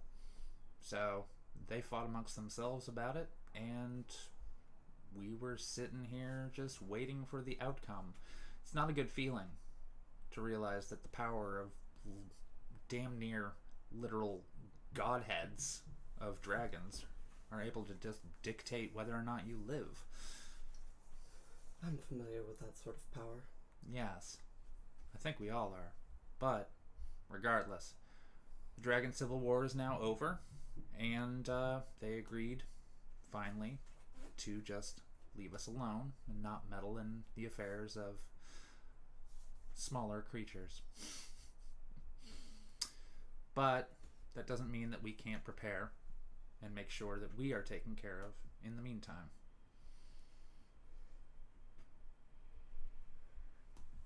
was good story time.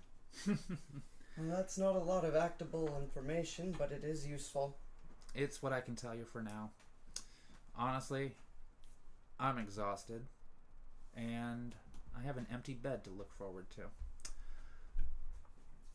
And at that, she kind of snaps her fingers, and Mortimer stands up. And they both walk off to the basement. Sasha and William are still talking tactics at the far end of the bar. Kind of oblivious to story time. Yeah, I don't sleep. I'll throw in my resources to their tactical, whatever they're doing. Okay. Another pair of emergent hands can't hurt. It's true. And what is Titus and Geist going to do? Everything is quieted down. It's approaching midnight. I'll probably head to bed. All right. Stare out the window for a while. Okay, fair enough. Wait for my buddy. Geist? Yeah, as everyone's kind of like walking away, he kind of just like slowly looks around the bar. He's just like, yes. Then goes upstairs and grabs his box and goes back down to the basement. Nice. Excellent. So you're going to be fiddling around in your basement for a while? Mm-hmm. I imagine he's probably taken the mattress from the room and actually brought it down in there. Yeah, I'm gonna say that only Sasha goes just like da da da da da. What the fuck? Okay, fine. Yeah, he's Whatever. carrying a box and a mattress downstairs. Into the sewers. Yeah. Don't worry, Alright. I'll clean it before I bring it back. So Titus, when you get to your room, there's a coyote on the bed, taking a nap.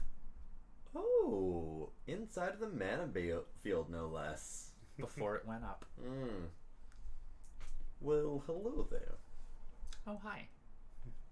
I trust you had an adventurous day. I met some lady with a rose crown thing. Mm-hmm. Yes. What about her? Tell me things. Something is coming, something. It is the time, something. Oh, prophecy bullshit. Yeah, I was really bored. She gave my friends both gifts. Me, nothing. She gave both of your friends gifts. What were they? A rose to Alice, and I guess it was the monks that gave Geist a gift, but one of them said something about you will find her, blah blah blah. Well, sounds boring. How was your day?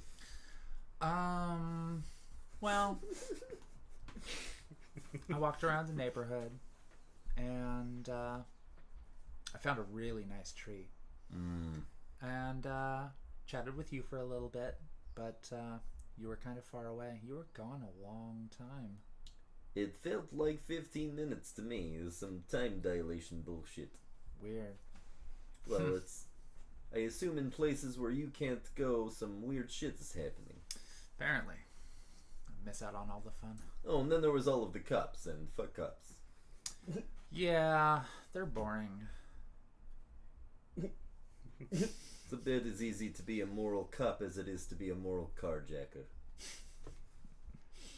She's like, alright, well, you're back. That's good enough. And then just curls up in the corner of the bed and falls back asleep. Oh, cute. I stare out the window a bit, just waiting to see if that sad spirit comes by. It is not. It is not there. Then after a bit, I just go to bed. Alright. Score. Then you all get rest, eventually. Yeah. Looking at you guys, Denalis, because Probably 5 a.m. you are both very nocturnal. Yep. Excellent. And so eventually William has to trundle off to bed because he's exhausted his resources and his networks. And Rhonda is simply nowhere to be found at the time being. And it's just going to have to wait until morning. And Sasha's going to blip out and basically just free float throughout the Matrix, as she usually does while people are asleep. And just pick up whatever tidbits of information or new yen she can scrounge together for the sake of the stump. I just had a terrible idea. You ever see the movie Office Space? Oh, yes. Something like that. That program that they run. Oh God. Just like, nah. Probably shouldn't hand a. Ancient movie references. Well, also, but giving ideas to. Oh, to me? Well, no, to Sasha. Oh, well. She's like, oh yeah, if I did take a fraction of a cent from every single liquor bottle that was sold to the toss stump. Oh. Yeah. No, she's not going to steal with her friends. People find... No, I meant steal from the people that the toss stump is buying from. Oh, got it. And then... Well, it would depend. Like, what is the likelihood of the statistical ability of them getting caught? How many things can be done above the table? And not wanting to get her fleshy friends in any trouble. Fleshy friends. Well, artificial intelligences of various varieties already are completely untrusted by many. So True. Well, I give them another reason. So it's just like, since she is a public entertainer, she can't go getting those hands dirty. Yeah, can't go getting those hands dirty. That's what William's for. Touche. So everybody eventually goes to sleep, or whatever it is that they do in the wee hours of the night. And we're going to fast forward to about 8 o'clock the very next morning, where anybody who is upstairs on the second floor can hear the familiar clack, clack, clacking of wood against wood as Sasha and Balin begin their morning Boken routine. It sounds a lot more aggressive than it usually is. Pretty early on, Titus goes down in his practice gear, knowing that Sasha isn't going to get tired. Yeah, exactly. So is that during Balin's practice session? Mm-hmm. Cool. You also see Mortimer behind the bar, and he's preparing actual coffee. Actual, honest-to-God coffee in large amounts. Like 12 cups of it. Not soy calf, not some engineered knockoff caffeine beverage. Actual, honest-to-God coffee. And you can smell it as you're coming down the stairs. I have the power! Yes. And when he sees you, he just like smiles and nods silently. And when he sees you gesturing to the coffee, he certainly, pours you a cup and gives it to you ever so delicately. I treasure it forever.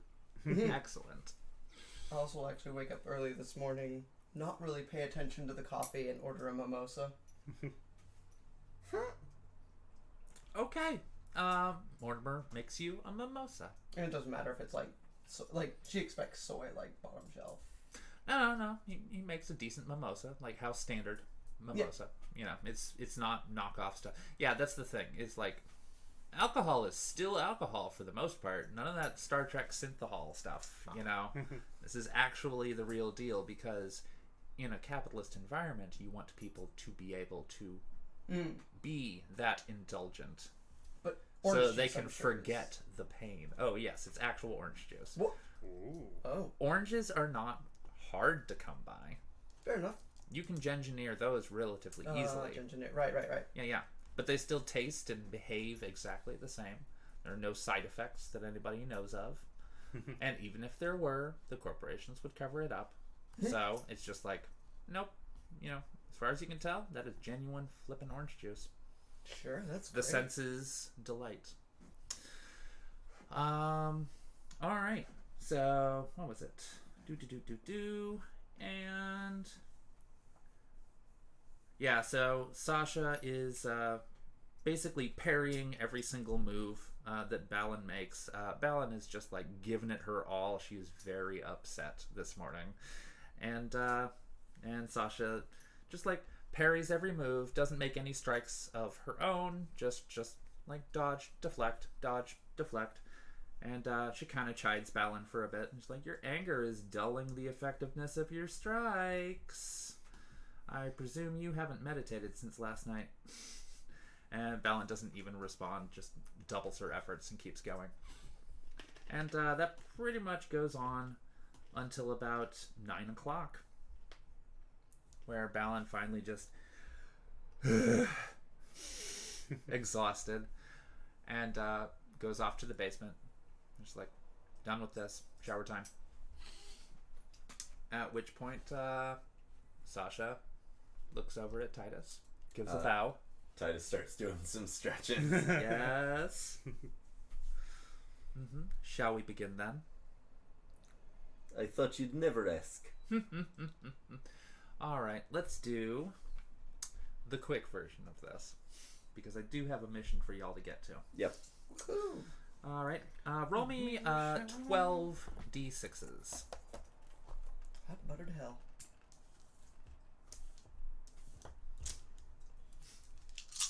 Not just regular hell, buttered hell. And hot. The best kind. Everything's better if it's hot and buttered. Mm-hmm. Ice cream. Popcorn. 4 success, no fail. Hot dogs. No Alright. glitch. Shoe leather, yes. So she got 5 success Coffee, too. and no glitches. Right. So yeah, she's just one step ahead of you for the vast majority of it, but y'all were pretty evenly matched. She doesn't push you too terribly far out of any sort of, distressing uncomfort zone, and y'all managed to have a really, really good sparring session. She's always going to come out a little bit ahead, but she's not going to be like ruthless, because the point is you're learning. Excellent. And about halfway through that session, there's a knock at the front door of the Toss Stump. And Titus points his fake gun at the door and then remembers and yes, you see the light shimmer off it just enough to remind you that's not a real gun. So Mortimer gets up because Robbie has not awakened for the day, and Mortimer goes over to the door, looks out the window, and then opens it and graciously invites this person in. And so it's an elven woman in a strikingly crisp business dress, wearing blonde hair in an asymmetrical bob cut, and steps in and gives a nod to Mortimer, and then strides directly over to the large booth table where all of y'all are sitting. Well, not all of y'all. You are, because you're training. I'm sleeping. And you're sleeping. Yes. So she sits down, opens up her briefcase, and once she does, multiple AR windows just pop up in an array in front of her. And she nods to Alice and looks over at Titus and Sasha, and then back to Mortimer, who comes over with a lovely glass of actual coffee and sets it down for her with 2 creamer packet things and a sweetener packet thing, and then prepares the coffee and then stirs just for her. And she's already hard at work, just clicking on various AR things and just doing her job, occasionally looking over at Titus, occasionally looking over at Alice, and then back to Mortimer before going right back to work. Alice will bother to introduce herself. Hello, I'm AA. Who are you? It's a pleasure to meet you. And for the time being, you may call me Mrs. Johnson. Mrs. Johnson. Mm-hmm. I haven't heard from you in ages. We've been expecting you. What's that? We've been expecting you. You have? Naturally. Hmm. We meet regularly. Probably not the same Mrs. Johnson that you have had in the past, right? Naturally. Naturally? Okay. Are you really just fucking with this person? No, I'm like, okay. I'm going along with the myth that the Johnson is like... Oh, yes. All of the Johnsons are related to each other. Or it's just like, you just like, I guess I'm not selling it well enough, but like the Okay. idea that We were waiting for a job, so... Oh, yes. Talking kind of incoherent. There we go. No, I get it now. Thank you. Sorry, I misunderstood. Yeah, I was like, how do you know this I was person? like, that's what I I was thinking. totally too. I picked was up like, on it. How did you do what? Yeah, like, yeah, we were waiting on a job. Cool. Yeah, well, I mean, jobs do show up, but this particular one, Are you waiting for Rinaldo over there to finish training? I would prefer all of the people involved in our particular situation be present, but yes, he is invited to be associated with this run. Who exactly all are we waiting on? Let's see. Well, there's Mortimer, there's Balin, and then there's 3 runners who are currently stationed here. I believe that would be... The 3 of us. There you go. Titus hears this and like looks over and gets punched in the face by Sasha. Yes! And that is why she had 1 hit above you. Just like, hey, what? Nice. And she's going to be all like, pay attention. She said my name. That's my weakness. And Balin eventually gets out of the basement, and seeing that Mrs. Johnson has arrived, also collects a cup of coffee for herself and sits down next to Alice and says, "Good morning."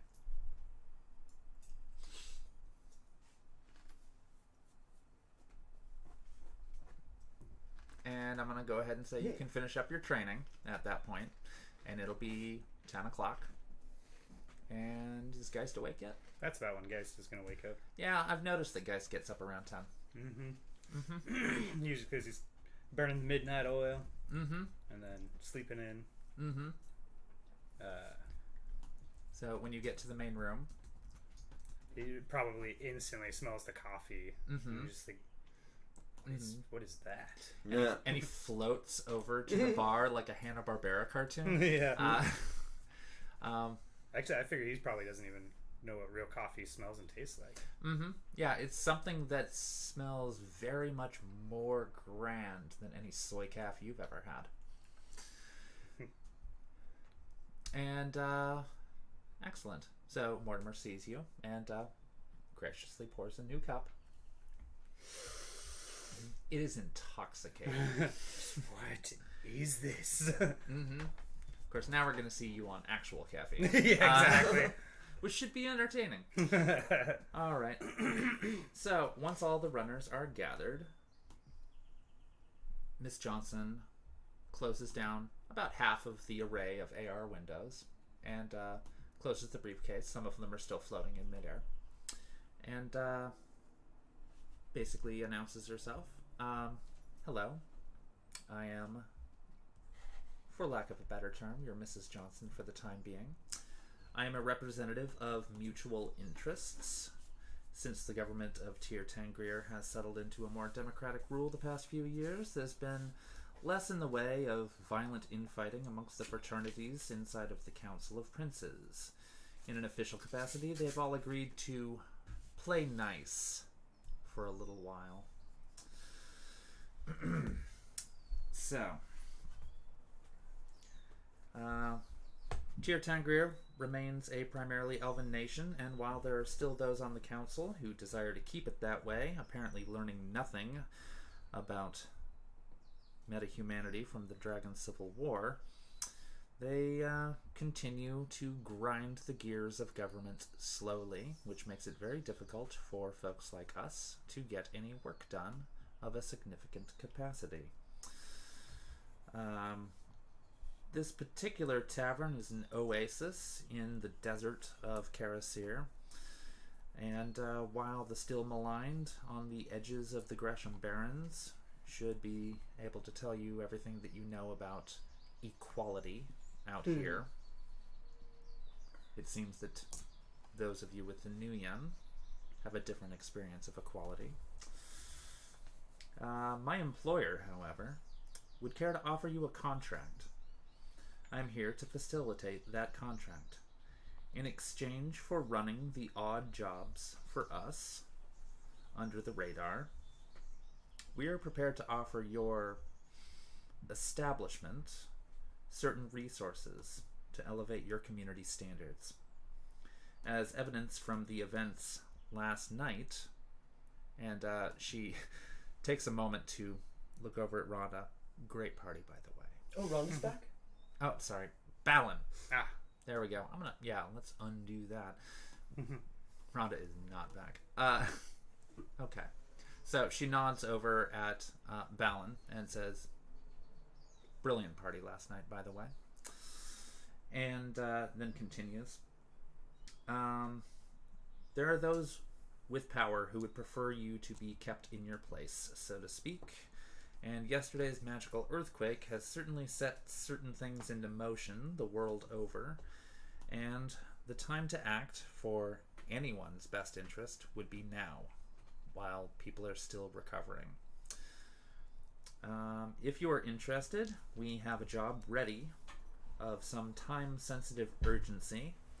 The payout for the runners will be 30,000 new yen, and upon successful completion, an additional 15,000 new yen shall be given to the toss stump as an establishment in and of itself, furthering your desires of providing safe refuge and entertainment for the isolated communities of this city, who do need it. And if successful, more employment opportunities shall become available. You have my interest. That's one. I'm paying attention. That's two. Geist.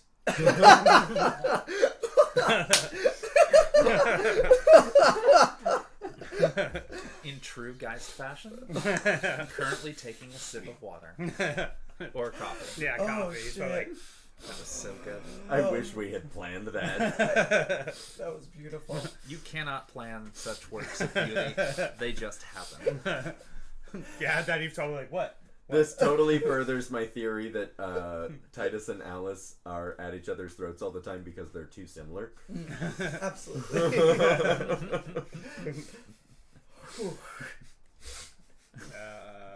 Yeah, I'm interested.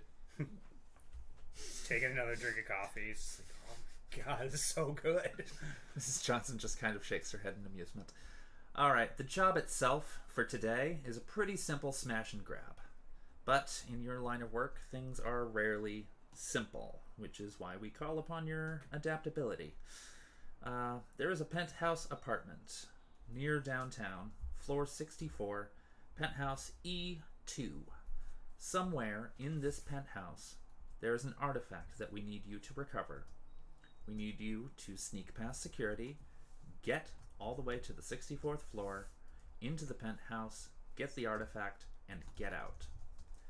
Our intelligence shows that the penthouse should be empty, as the current resident is out of town on a Renraku business contract. Your methods are up to you, but we would prefer if you kept casualties to a minimum. And she gives the GPS location, the address. Which floor was that again? 64. What kind of security should we expect? Standard rich folk. You know, they need to have rent-a-cops absolutely everywhere if they can. Security might be a little bit more difficult as you get to the penthouse levels. There is a internal camera net that somebody will have to augment in order to provide yourselves with quiet, unseen safety. Who is the person who is out of town? The occupant of the building? Yes. Or the occupant of the penthouse suite. I do not currently have that information with me. Is it of some value to you? It can be. Alright, I will see if I can get that information to you after the completion of your mission. We break into this penthouse and what are we retrieving? You're retrieving a small clay tablet. It is circular, and it has 3 intertwined spirals in the center.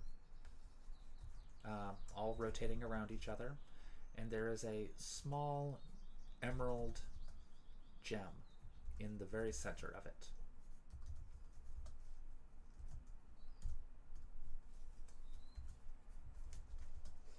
Do we expect this to glow in the astral? I would not be surprised if it did.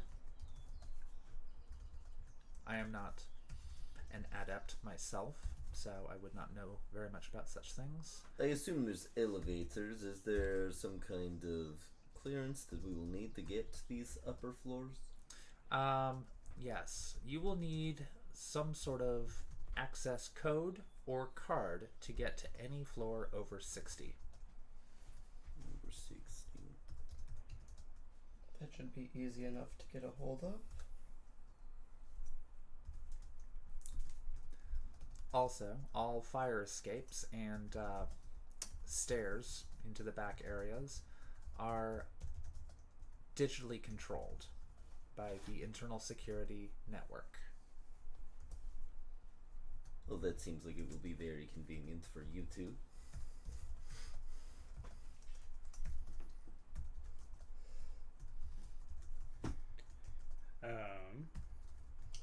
Is it of importance that this job go unnoticed as much as possible? That would be preferable. Our current employer would appreciate any discretion that can be made on this particular job.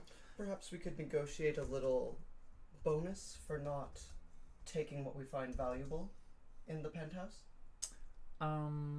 You are, of course, welcome to grab a few things for yourself as long as you are there. We don't particularly care about the occupant's property. That seems agreeable to me. It could look like a idle burglary. It could just look like that. An excellent cover story. And as long as that artifact gets back to us, that is what is important. We do not care about any of his other possessions.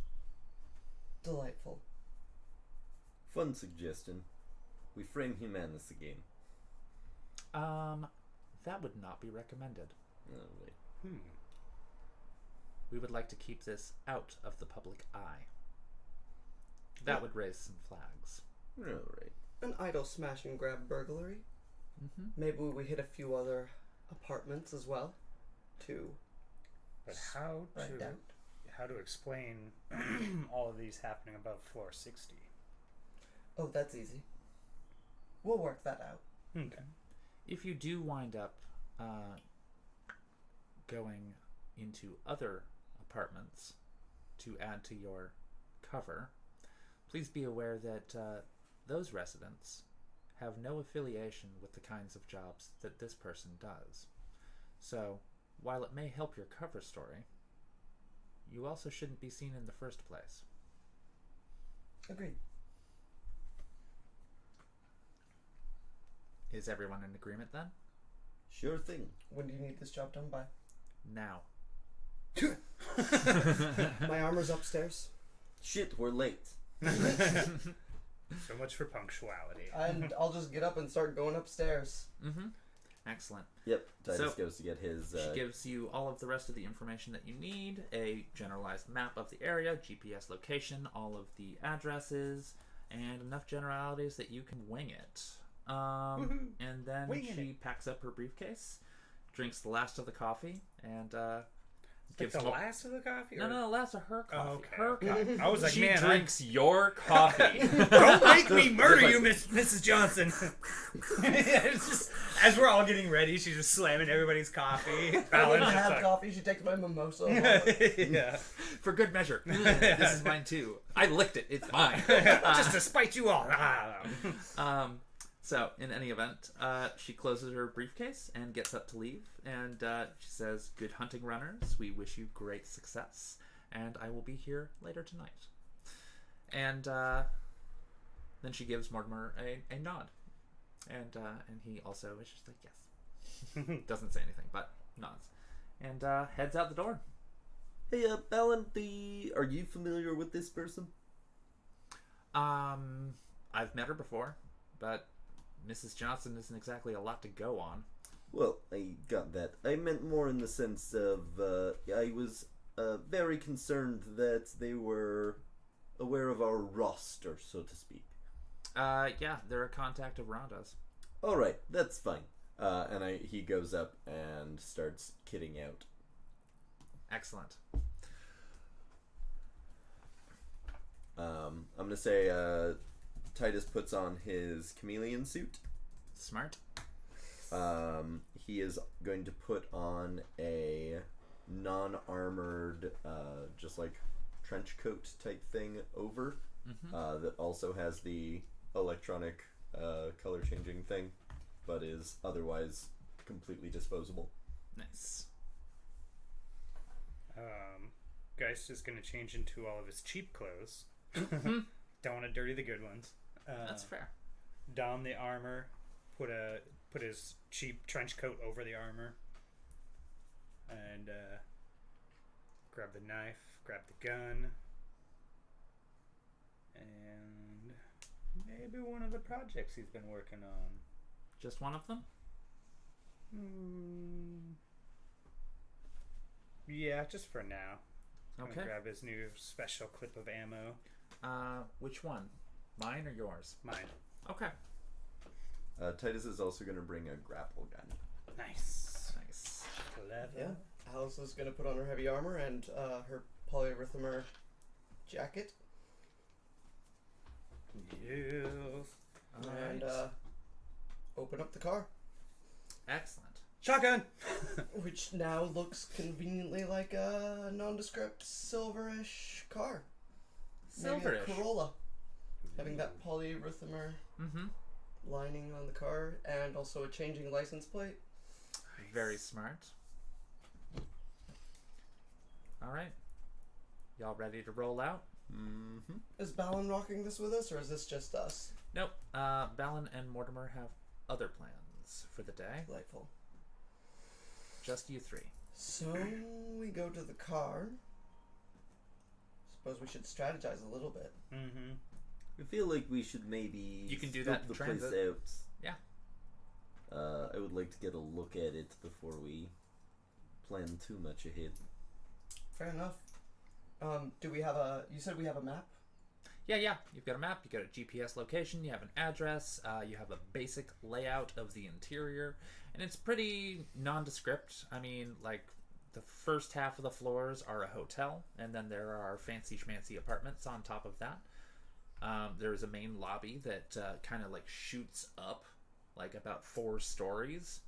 But it is, of course, a smaller square on the interior of the larger rectangle of the building to accommodate with not buildings, but rooms and apartments on the exterior for the fancy schmancy hotel connoisseur who needs a actual kitchen Oh, God. and a luxury bathroom. I start taking off my armor. I'm gonna need to go in. Yeah. That was going to be my question. Who's going to go in? When we get there, or based on the map, is the room like outside adjacent? It is currently overlooking, like it is. So, the lobby is on the east side of the building.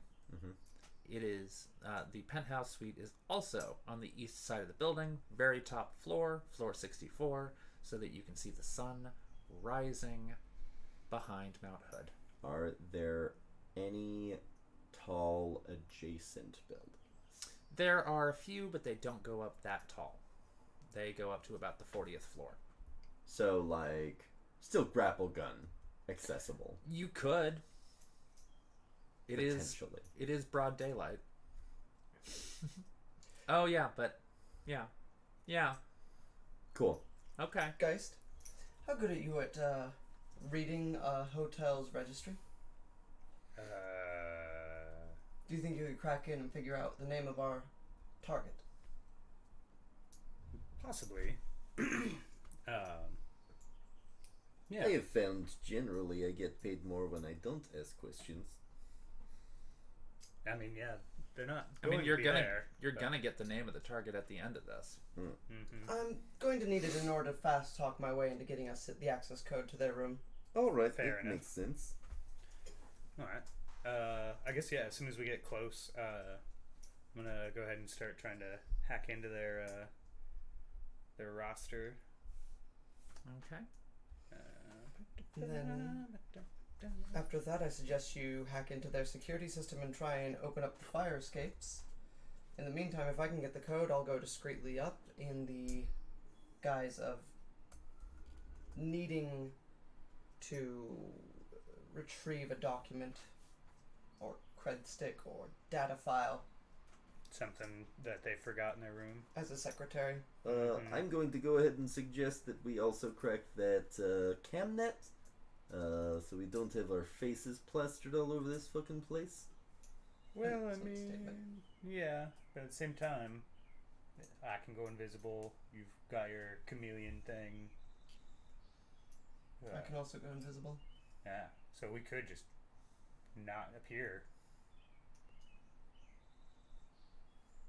I think an empty elevator with a button lighting up on its own is gonna raise a few red flags. True. Mm, We'll save that as in case it fails. Yeah, so I guess as soon as we kind of get near the building and I can access their Wi-Fi, I would like to begin with trying to figure out the contact's name or the occupant's name. Mm-hmm. Then followed by unlocking the fire escape, Okay. or at least. Do we want the room? Are you going to try to convince them to unlock the room, or are you going to? Oh, I'm going to convince them to give me the card or the key code. Okay, so yeah, then I'll Through work on Trio fire message. escape second, and then the camera database third. And who are they that you're going to try to convince them of? That's why we're getting the name first. That's why we're getting the name Yeah, first. Mm-hmm. and that's so yeah, name, fire escape, which I imagine is probably going to be the exit, and then the camera thing for wiping out our faces. Alright, so plan A, we walk in and talk nice. Plan A. Plan B, we go invisible, take care of the cameras, and I'm sure, Geist, my friend, you could probably hack us in Mm-hmm. via the elevator and get the door, both of us being very invisible and sneaky, and probably Alice waiting in the car ready to also help hack things, but if you're going the talking route, they will have seen your face and we shouldn't risk double exposure. That's why I'm going to talk via Trio. Alright. Yeah, you do a Tridio phone call, essentially. Trio call. Nice, Nice. nice. Perfect. Whoa. Would you like me to do? Here's my question. Should anyone be going with you when you talk your way in? I'll be making a call from the car. If we manage to get the code, we can go up the back escape and then use the code to access the floor. Alright. Okay. Titus is just like sitting there, like hugging his rifle, Fair. which So- also has the rhythmal polymer coating. Mhm. Nice. Yes. Color change. Woohoo! Make it look not like a rifle. Mm-hmm. It's flowers. Well, I mean, between the chameleon suit and that, I imagine it's just one cohesive I am camouflaged. Also, your arms do that. Also, your jacket does that. So, I mean, You're like the Well, the Predator. jacket is just like electronic color changing, more so that I Okay. could like walk in and not have anyone know that I'm wearing an armored suit. yes. But like, yeah, I would drop the jacket to go like invisible. All right. So, question: order of operations. Who's going first? First, we gotta get the name from the registry. Mhm. Okay. I figured pretty much I was going first on my 3 to secure name, entrance, and erase us after we're done. Okay. Okay. And I'm going to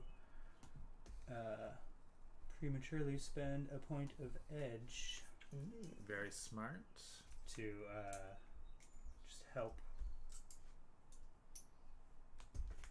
this along nicely. Prematurely is using 4s. What's that? Yes, if you're using your edge beforehand, then you can count your 4s. Cool. Yeah. Yeah, that's what I was hoping for. All right. So you're going to hack into the system. Try to acquire a name. The sounds of doom. Whew. So that is 5 hits, 1 glitch. Okay. Not bad. The system did not do very well at repelling you. You got the name Mr. Nayakama. Mr. Nayakama.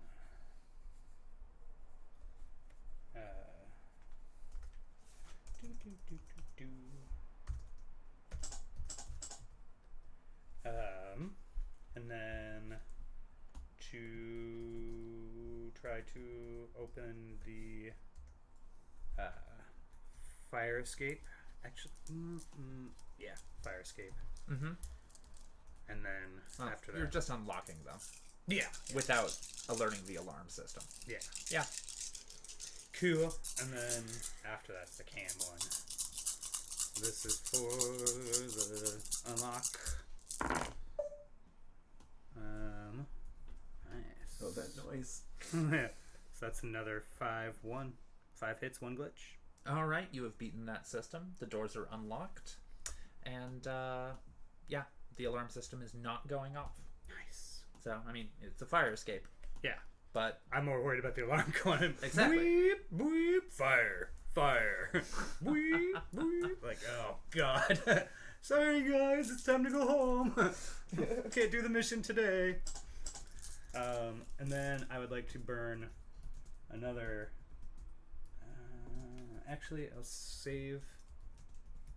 I'm going to burn another point of edge, but I'm going to do it after the roll to re-roll once. okay. And this is for the cams. To just have access to it to delete our traces when we leave. Okay. Huh. Good thing I chose that. So let's see.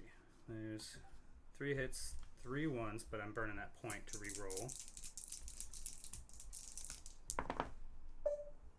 Oh. Well, I reduced it to 1 glitch. 3 hits, 1 glitch. Okay. You're having a difficult time with the security. You've been able to disable or take control, otherwise, all of the security cameras up until the 60th floor. The remaining 4 floors are still active, as they are on a different network. Well, I've got us 1 through 60 in basement. Which, in itself, considering your rolls, quite well. Then all we need is the access code. But Then other than comes that, in me. got the name, Mr. Nagakami? Nakakami? Nayakama. Nayakama. Nayakama, thank you. Yes. Alright. How do you spell that? Fast talk is 14 dice, so 6 and 1. Alright, gonna go ahead and Tridio call, build up an avatar that looks like a secretary. Nice. Specifically a nondescript Renraku secretary. Good. Good. And when they once the call comes up, I'm going to try and fast talk them, let them know I'm a secretary working for Mr. Nayakama. He's left a very important data file in his office on a thumb drive. I'm going to need to pop up real quick to grab it, and I need the access code. And there isn't much time. He's in a meeting, and if I don't get this done in the next 5 minutes, it'll be my job on the line, and he'll see to it that you lose your job as well. That sort of thing. And I will also use Edge prematurely. And I missed a die. 5s and 4s and 6s if you use it prematurely, right? Mm-hmm. Yep. Alright. Well then.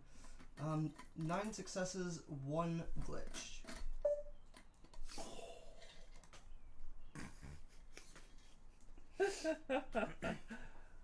Okay. So the person at the front desk, well, it's not the front desk, but it's like a side desk for taking, video calls. Mm-hmm. They've already been having a really bad day. Oh. And, Baby. constantly at the beck and call of entitled rich people who demand this and demand that every single day of the week. So your persuasive argument, as it were, is really persuasive. And it's not that they're terribly scared about losing their job at this point. It's just that they're all like, you know what? Fuck it. Sure, go get the thing. Pick up a card at the front desk. A temporary card that will be issued. I'll send the confirmation codes. It was a great time to eat some peanuts. Yeah. They got 1 hit, 1 glitch. All right. And it was just like, no. Yeah. No. They're having a bad. They're not having it today. Guys, I don't suppose... Especially if it's Renraku. Alright, guys, if you can disable the cameras, I'll go in and pick up that card and come back. I guess I'll meet Titus on the 60th floor, and we'll go up to the 64th together. Or, since you're just gonna walk in and we're taking care of the cameras, I could just be your bodyguard. Oh, yes. And Titus flips up the full face helmet as to conceal his identity. Looking very badass. Yep. Alright, crack my neck.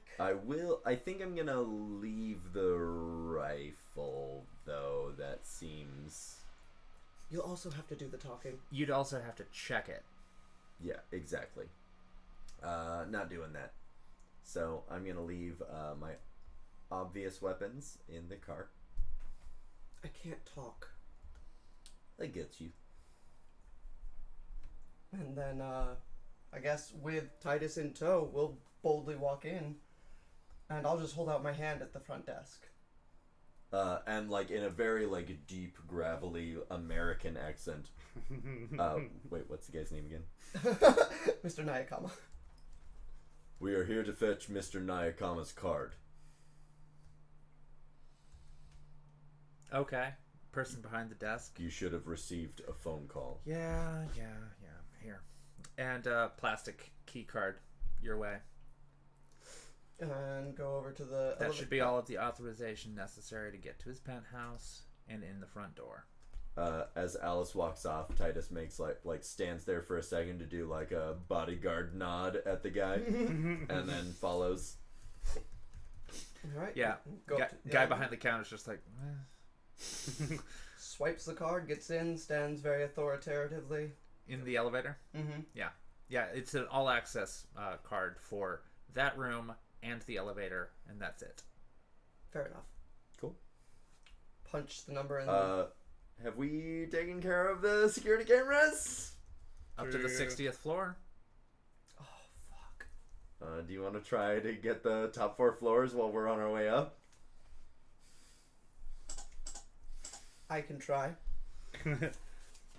I'm not the best at hacking, but I might as well try while I'm going up.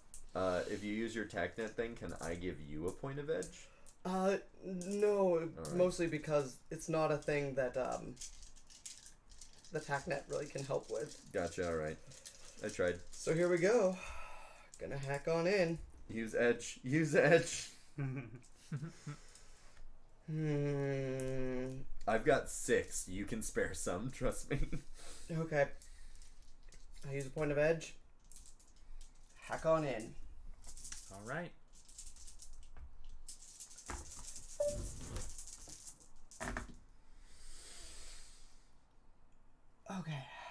That's rough, but not the worst. I've got 5 hits, 1 glitch. That's not bad. You have taken over the Yes. security cameras of the top 4 floors. Nice. I am just gonna kind of glitch them while we're in the area, so it just kind of loops a little bit. Yep. Done and done. And now you can ride the elevator all the way to the top, Going to the top. which is what you're supposed to be officially doing anyway. Mm-hmm. Quick question. Yes. So I'm wearing my trench coat. Also true. I don't know if this was an oversight in the sense that I didn't explicitly say, What's up? or would my revolver being like tucked inside my jacket, hidden, not obvious, have set anything off on our way? No. Dope. No, I would have let you know. Cool. Oh, yes. That's why I said obvious weapons away. Mm-hmm. Rifle. Yeah, no, the rifle would have definitely set off some alarms. And by alarms, I mean people being alarmed. Yeah, not, yeah. not necessarily actual ones. Yeah. Dope. Excellent. Marvelous. Wonderful. All right. Score. Guys, what are you doing?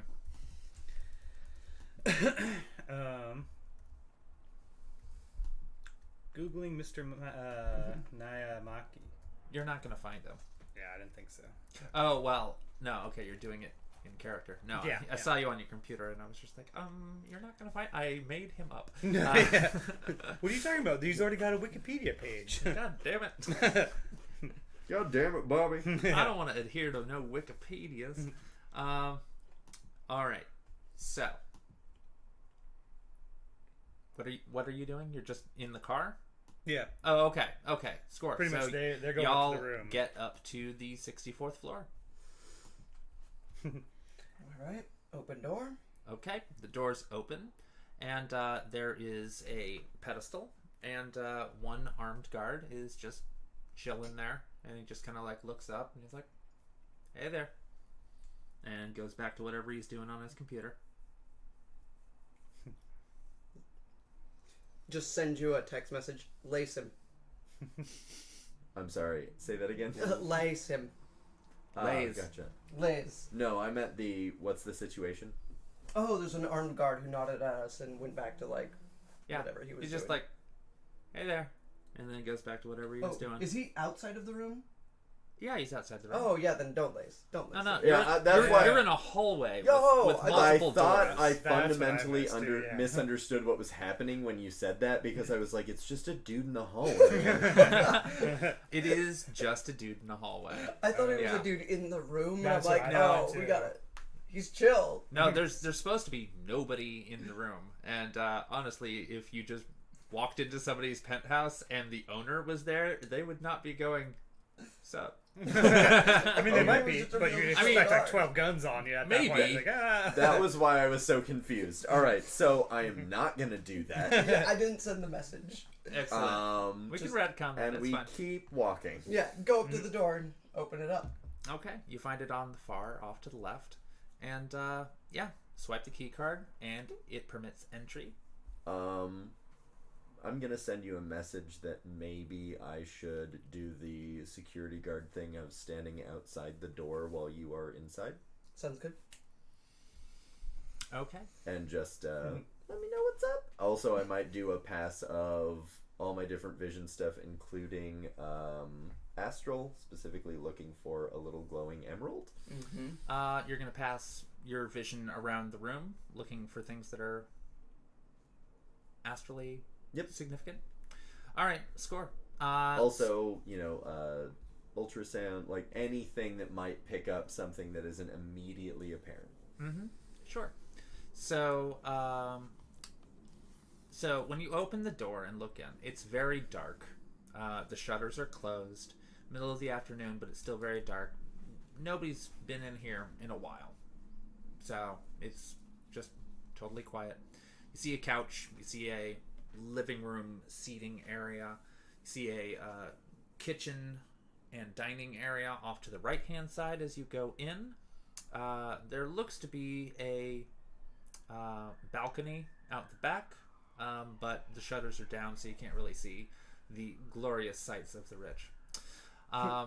There is a wall off to the left-hand side that seems to glow with some arcane energy, like it's reddish and it's in the shape of a generalized door kind of an area, but the wall itself outside of Astral is blank. And there's a small altar on the kitchen table. And on that small altar, there is a chalice and there is a dagger. And they are glowing with energy, but you cannot discern what it is exactly. It's just like there's something magic going on in here, which is otherwise a normal-looking rich person living room. Open up briefcase. Both of you just all of a sudden get message after message of let me see. Yeah, oh, I assume. Do your astral eyes see Oh yeah, anything? so I'm sharing. Oh, okay. Okay. I don't know if I can share astral. Probably No. not. You can't share astral. You can share the information Yeah. via So your net. I send you a message saying that the chalice and the dagger are magic, and there's a vaguely door-shaped thing. Mm-hmm. What do I do? Mm-hmm.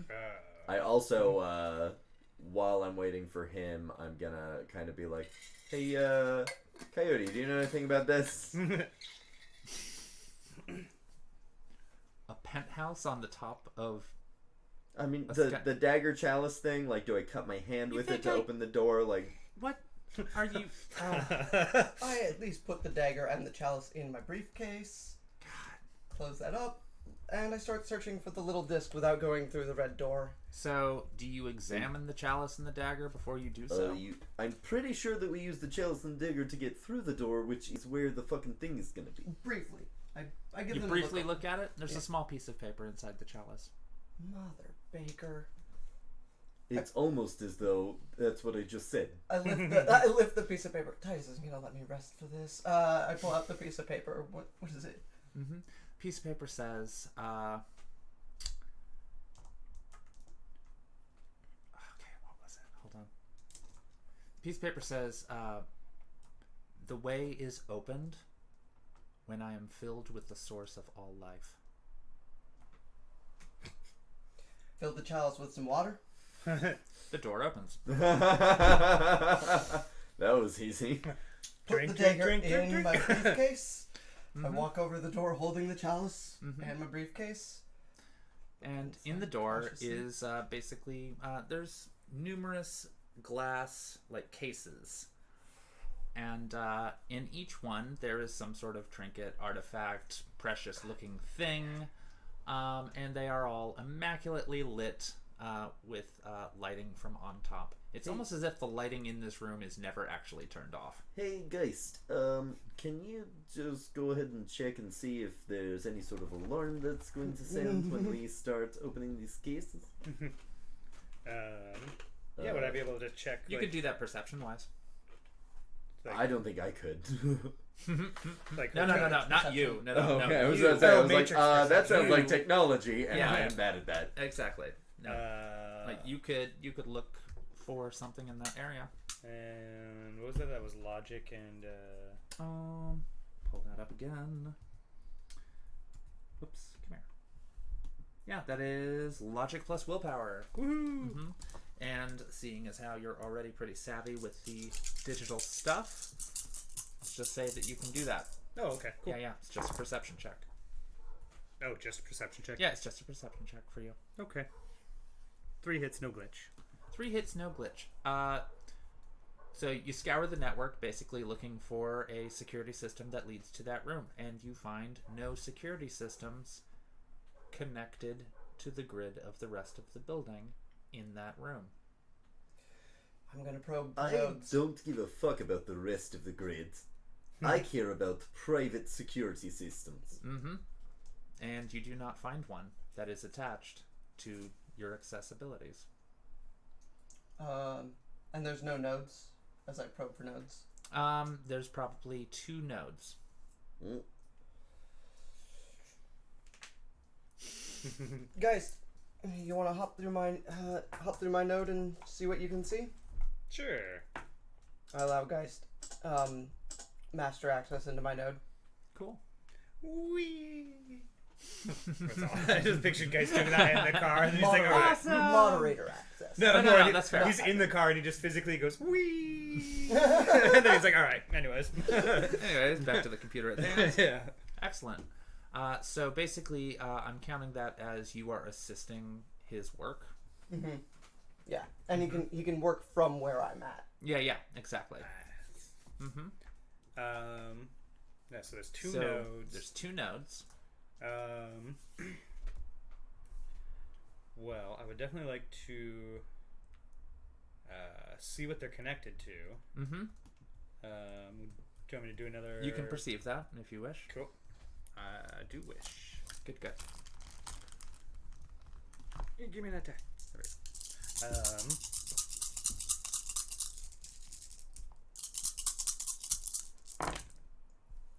Hey, that's pretty good. That is 6 hits, 1 glitch. All right, score. So, what you can tell is that most of the cases do not have a node attached to them. There is one on the far case at the back of the room, and then there is another that is connected to the doorway. Okay. So, I would like to deactivate the node that is on the case on the far left, you said? No, it's at the far end, only on one case. Does that case have a slab with a fucking gem in it? It has a circle, yes, with a emerald in the center of it, and a design on it with spirals. Sounds about right. I'm gonna wait for that node to go down, but Titus is a little bit ready to loot some of the other cases. Oh, absolutely. Yeah, no. Yeah. I think once we Like, get I'm that- letting You get the them handle message, the- like, get everything. Yeah. So I'm gonna start with the other cases while they handle the node. Okay, so you're not standing guard outside anymore? Well, you described me walking in, so Oh, I you just did. figured Did I? you did. Yeah. So I Okay. just like let that pass and was like, all right, actually, I guess I am inside. Okay. I needed more coffee today. But But I am Mortimer is occasionally really good at having coffee. I am occasionally ultrasound / astraling towards the door to see if anyone's That's right. coming. That's right. When you were looking inside, yeah, you were ultrasounding. Would you and like to saw the thing. split that? No, no, it is far too late at night. Oh, I was Thank gonna you, say, though. It's black coffee, though. I know, I haven't it's tried it yet. tempting. But yeah, so I'm still periodically checking to see if anyone's coming towards the door. Or Oh, anything okay, like okay. that. No, nobody's But coming. yeah, I'm gonna start looting the non-noted. Mm-hmm. So in the non-noted ones, you find you basically find an old USB drive in one of them. You find another one which is a large ruby. I'm gonna say probably about large in the sense that it is about the size of a golf ball. That's pretty large. It's still pretty large. It's very nicely cut. And in the other one, the third one, off to the right-hand side, there is an indentation, but there is nothing there that you can see. In any of my vision modes? You can see that there is a glow there, but in all of your other vision modes, there's nothing there. Though there's fabric and an indentation. In astral. Mm-hmm. Your fingers go right through it.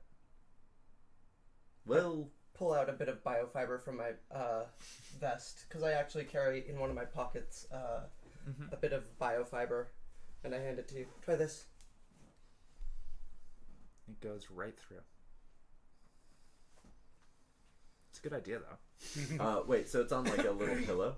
Yeah, so no, it's basically inside of the glass case, right? And then there is like just a little elevated stand for each of these items, and then like not a napkin, but like a cloth, like velvety cloth, and then an indentation for each of the items. Oh, and there's an empty indentation. Yeah, there is an indentation as if something is there. However, you can't touch it and you can't see it except for in astral. Can I pick up the stand? No, you can't pick Or up. just like take the It's cloth? Take the whole pedestal. Yeah, I was gonna say you'd be grabbing the entire pedestal. Well, no, and I just want to that. like grab like the cloth that it's resting on. Okay, All right. and lift it up There you go. and see what happens. And it stays on top of the cloth. I wrap it in the cloth, There you go. and then I put that in my pocket. Excellent. I might even put it in the Faraday pocket just to be safe. Actually, I put everything in a Faraday pocket just to be safe. Yeah. Titus, while you're at it, why don't you go loot the liquor cabinet? Oh yeah. Replace the bar. I just don't think that'll be quite as easy to sneak it. Fair enough. Let's do our job and get out of here since there was that note on the door. Fair enough. I'm gonna try to hack that node in the case. Just to disable it.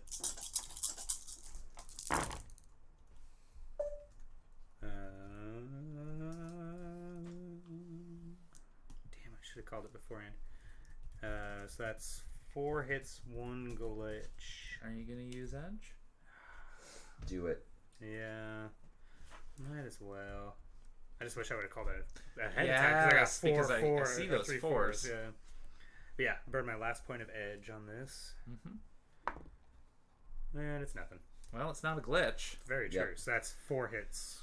No glitch. Whew. Okay. Okay. You successfully deactivate one of the 2 nodes. Yay. Is it the... Get that message. The case should be okay. The The door? case is okay. Okay. The door is still active. Let's get that and leave. I am in fully agreement. I grab it, throw it in the Faraday pocket, and just start leaving. Now, describe the Faraday pocket for our listeners. So Faraday pocket would be something that no radio signals can get in and or out of. So it is very stealthy. It's inside of my trench coat, just like inside hidden pocket. Designed so that when there's stuff in it, you can't tell from like looking at it on the outside. Stealth. Exactly. All right. And then you leave that room? Yes. Okay. As quickly as fucking possible. Yeah, I leave the room. I pour out the chalice in the sink.